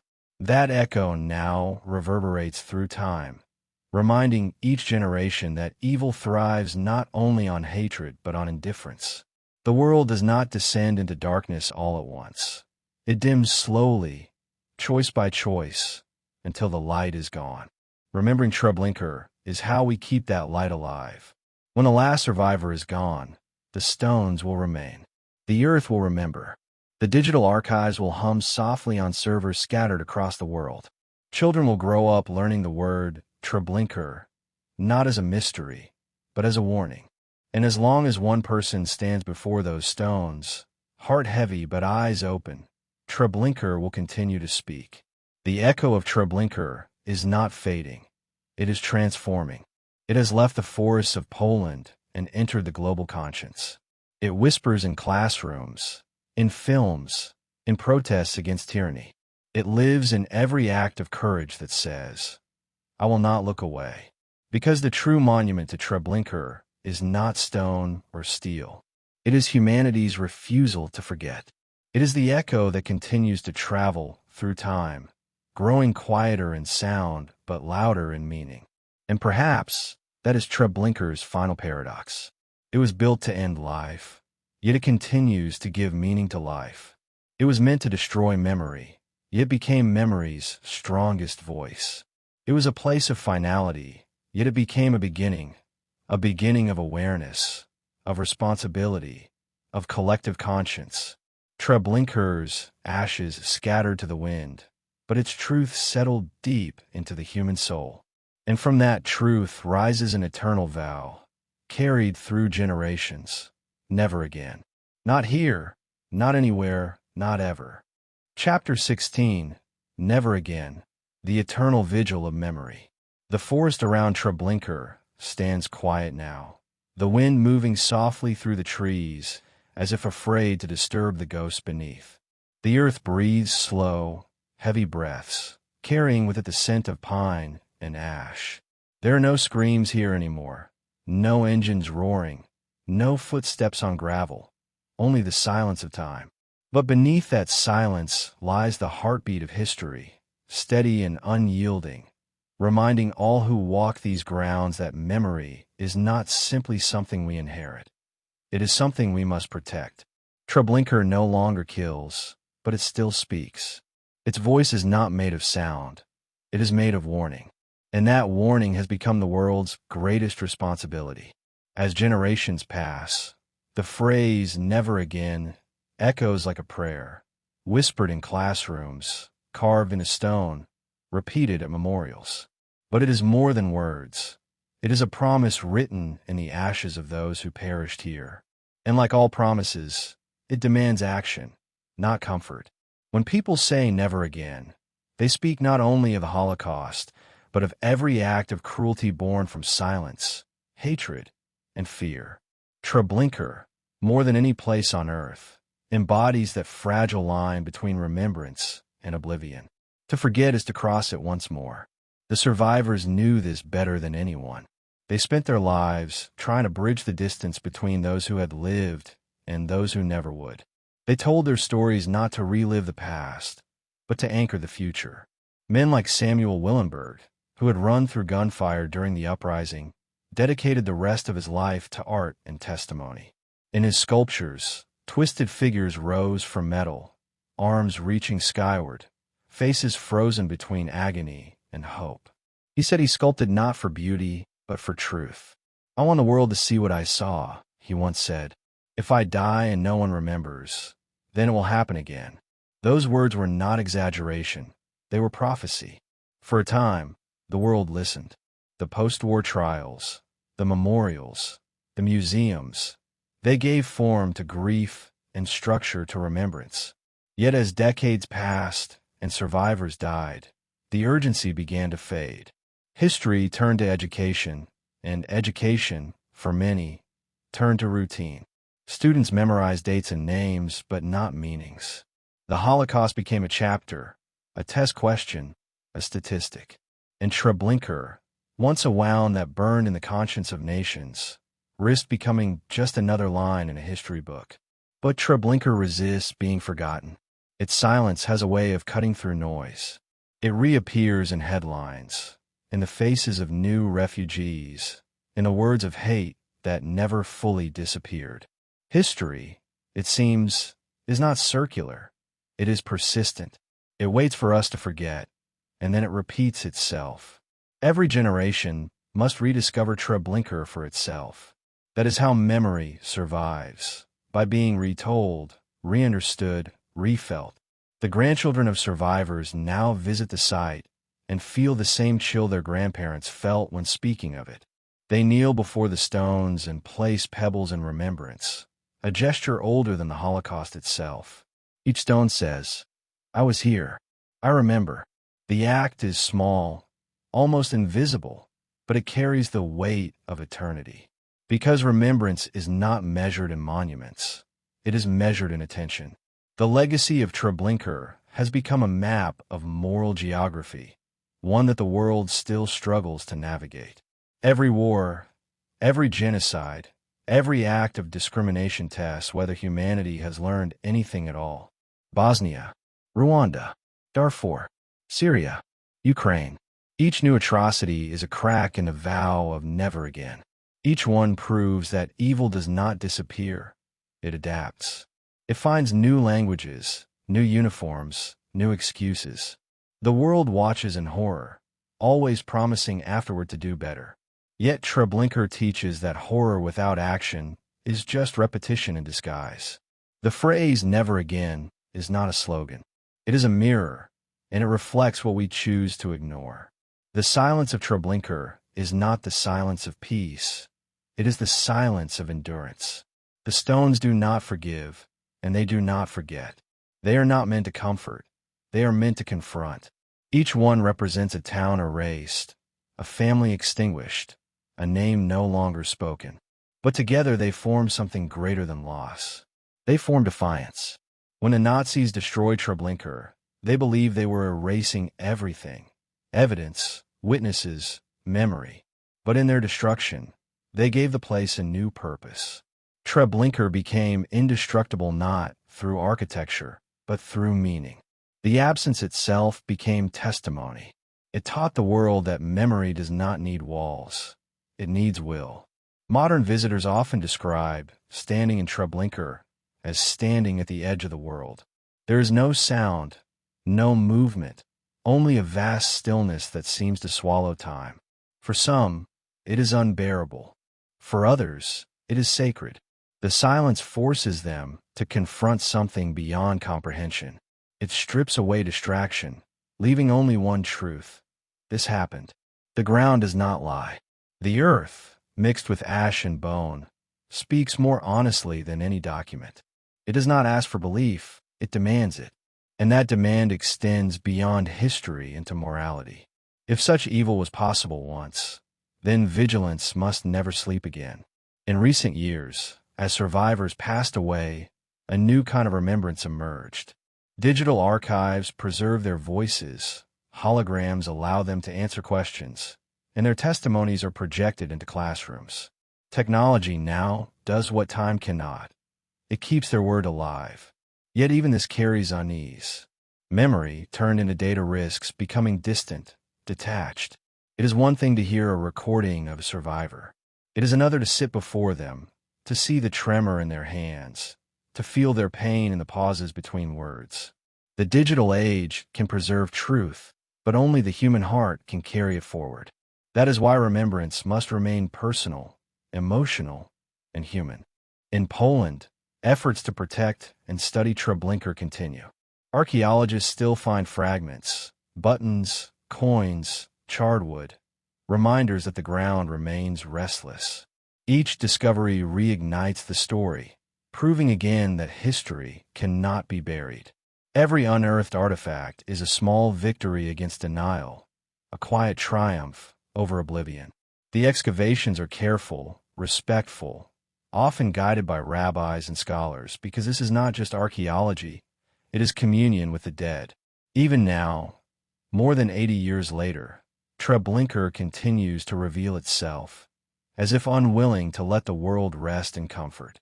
The camp story is now part of a larger global dialogue about memory and human rights. Every year, educators and activists gather at international conferences to discuss how the Holocaust lessons apply to today's crises. They speak not only of anti-Semitism, but of racism, homophobia, xenophobia, and every form of dehumanization. The spirit of Treblinka demands inclusion. It insists that memory is not a museum, but a movement. The moment remembrance becomes exclusive or ritualized, it loses its power. The dead of Treblinka call out not for tears, but for vigilance.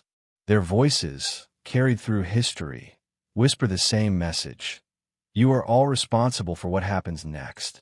For Israel and Jewish communities around the world, Treblinka remains a wound that never closes. It is the darkest chapter in a story that continues to unfold. Each generation grows up hearing the names of the camps, as if they are family members. Treblinka, Auschwitz, Sobibor, they are not distant history, but living memory. Holocaust Remembrance Day ceremonies in Jerusalem, New York, Berlin, and Warsaw all return to the same truth. 6 million is not a number. It is a heartbeat multiplied by silence. And Treblinka alone carried nearly 1 million of those heartbeats. Every candle lit, every prayer said, every story told is part of the same act of defiance. The Nazis tried to erase the Jewish people. Instead, they ensured that their memory would echo through eternity. Even for those who are not Jewish, Treblinka's legacy belongs to all of humanity. It speaks of the universal capacity for cruelty and the universal need for compassion. It reminds us that the victims of tomorrow may not look like the victims of yesterday, but the pattern will always be the same: hatred, propaganda, dehumanization, destruction. Remembering Treblinka means seeing the warning signs before it is too late. It means recognizing that genocide does not begin with killing. It begins with language, with division, with the casual acceptance of inequality. Treblinka was built from words long before it was built from bricks. That is why remembrance must begin with awareness. And so the stones of Treblinka remain, unchanging and eternal. They do not crumble because they are not monuments to power. They are monuments to memory. The cracked central stone, towering above the field, looks like a wound in the earth that will never heal. Around it, the smaller stones stretch outward like waves of sorrow, touching the horizon. In the stillness, the air feels thick with presence. Visitors often say they feel as if the ground itself is alive, pulsing faintly beneath their feet. It is not imagination. It is remembrance. Every breath taken there is borrowed from the silence of those who cannot breathe anymore. In the end, Treblinka teaches one lesson above all others: that evil is not an event, but a choice. It is not born of monsters, but of men. It thrives on obedience, on indifference, on the surrender of conscience. And it can happen anywhere, to anyone, if vigilance fades. Never again is not a guarantee. It is a challenge. It is the daily task of every human being who chooses empathy over hatred, truth over convenience, courage over silence. The survivors may be gone, but the responsibility remains. At dusk, when the last visitors leave and the forest falls quiet again, Treblinka returns to its eternal vigil. The sky turns red, the same color as the fires that once consumed the camp, but now it burns with peace instead of horror. The wind stirs the grass, and for a moment, the air feels heavy with something sacred. It is not sorrow, it is remembrance. The stones catch the fading light, glowing faintly like embers that refuse to die. Those embers are the legacy of Treblinka. They remind the living that memory is a fire that must be tended, not once, but forever. Some say the world has learned. Others say it never will. But Treblinka endures, waiting, watching, whispering. Its silence asks the same question of every generation. Will you remember, or will you let it happen again? The answer is never final. It is written in actions, in kindness, in truth. The past cannot change, but the future can still be saved by those who choose to listen. The eternal vigil of Treblinka is not guarded by soldiers or walls.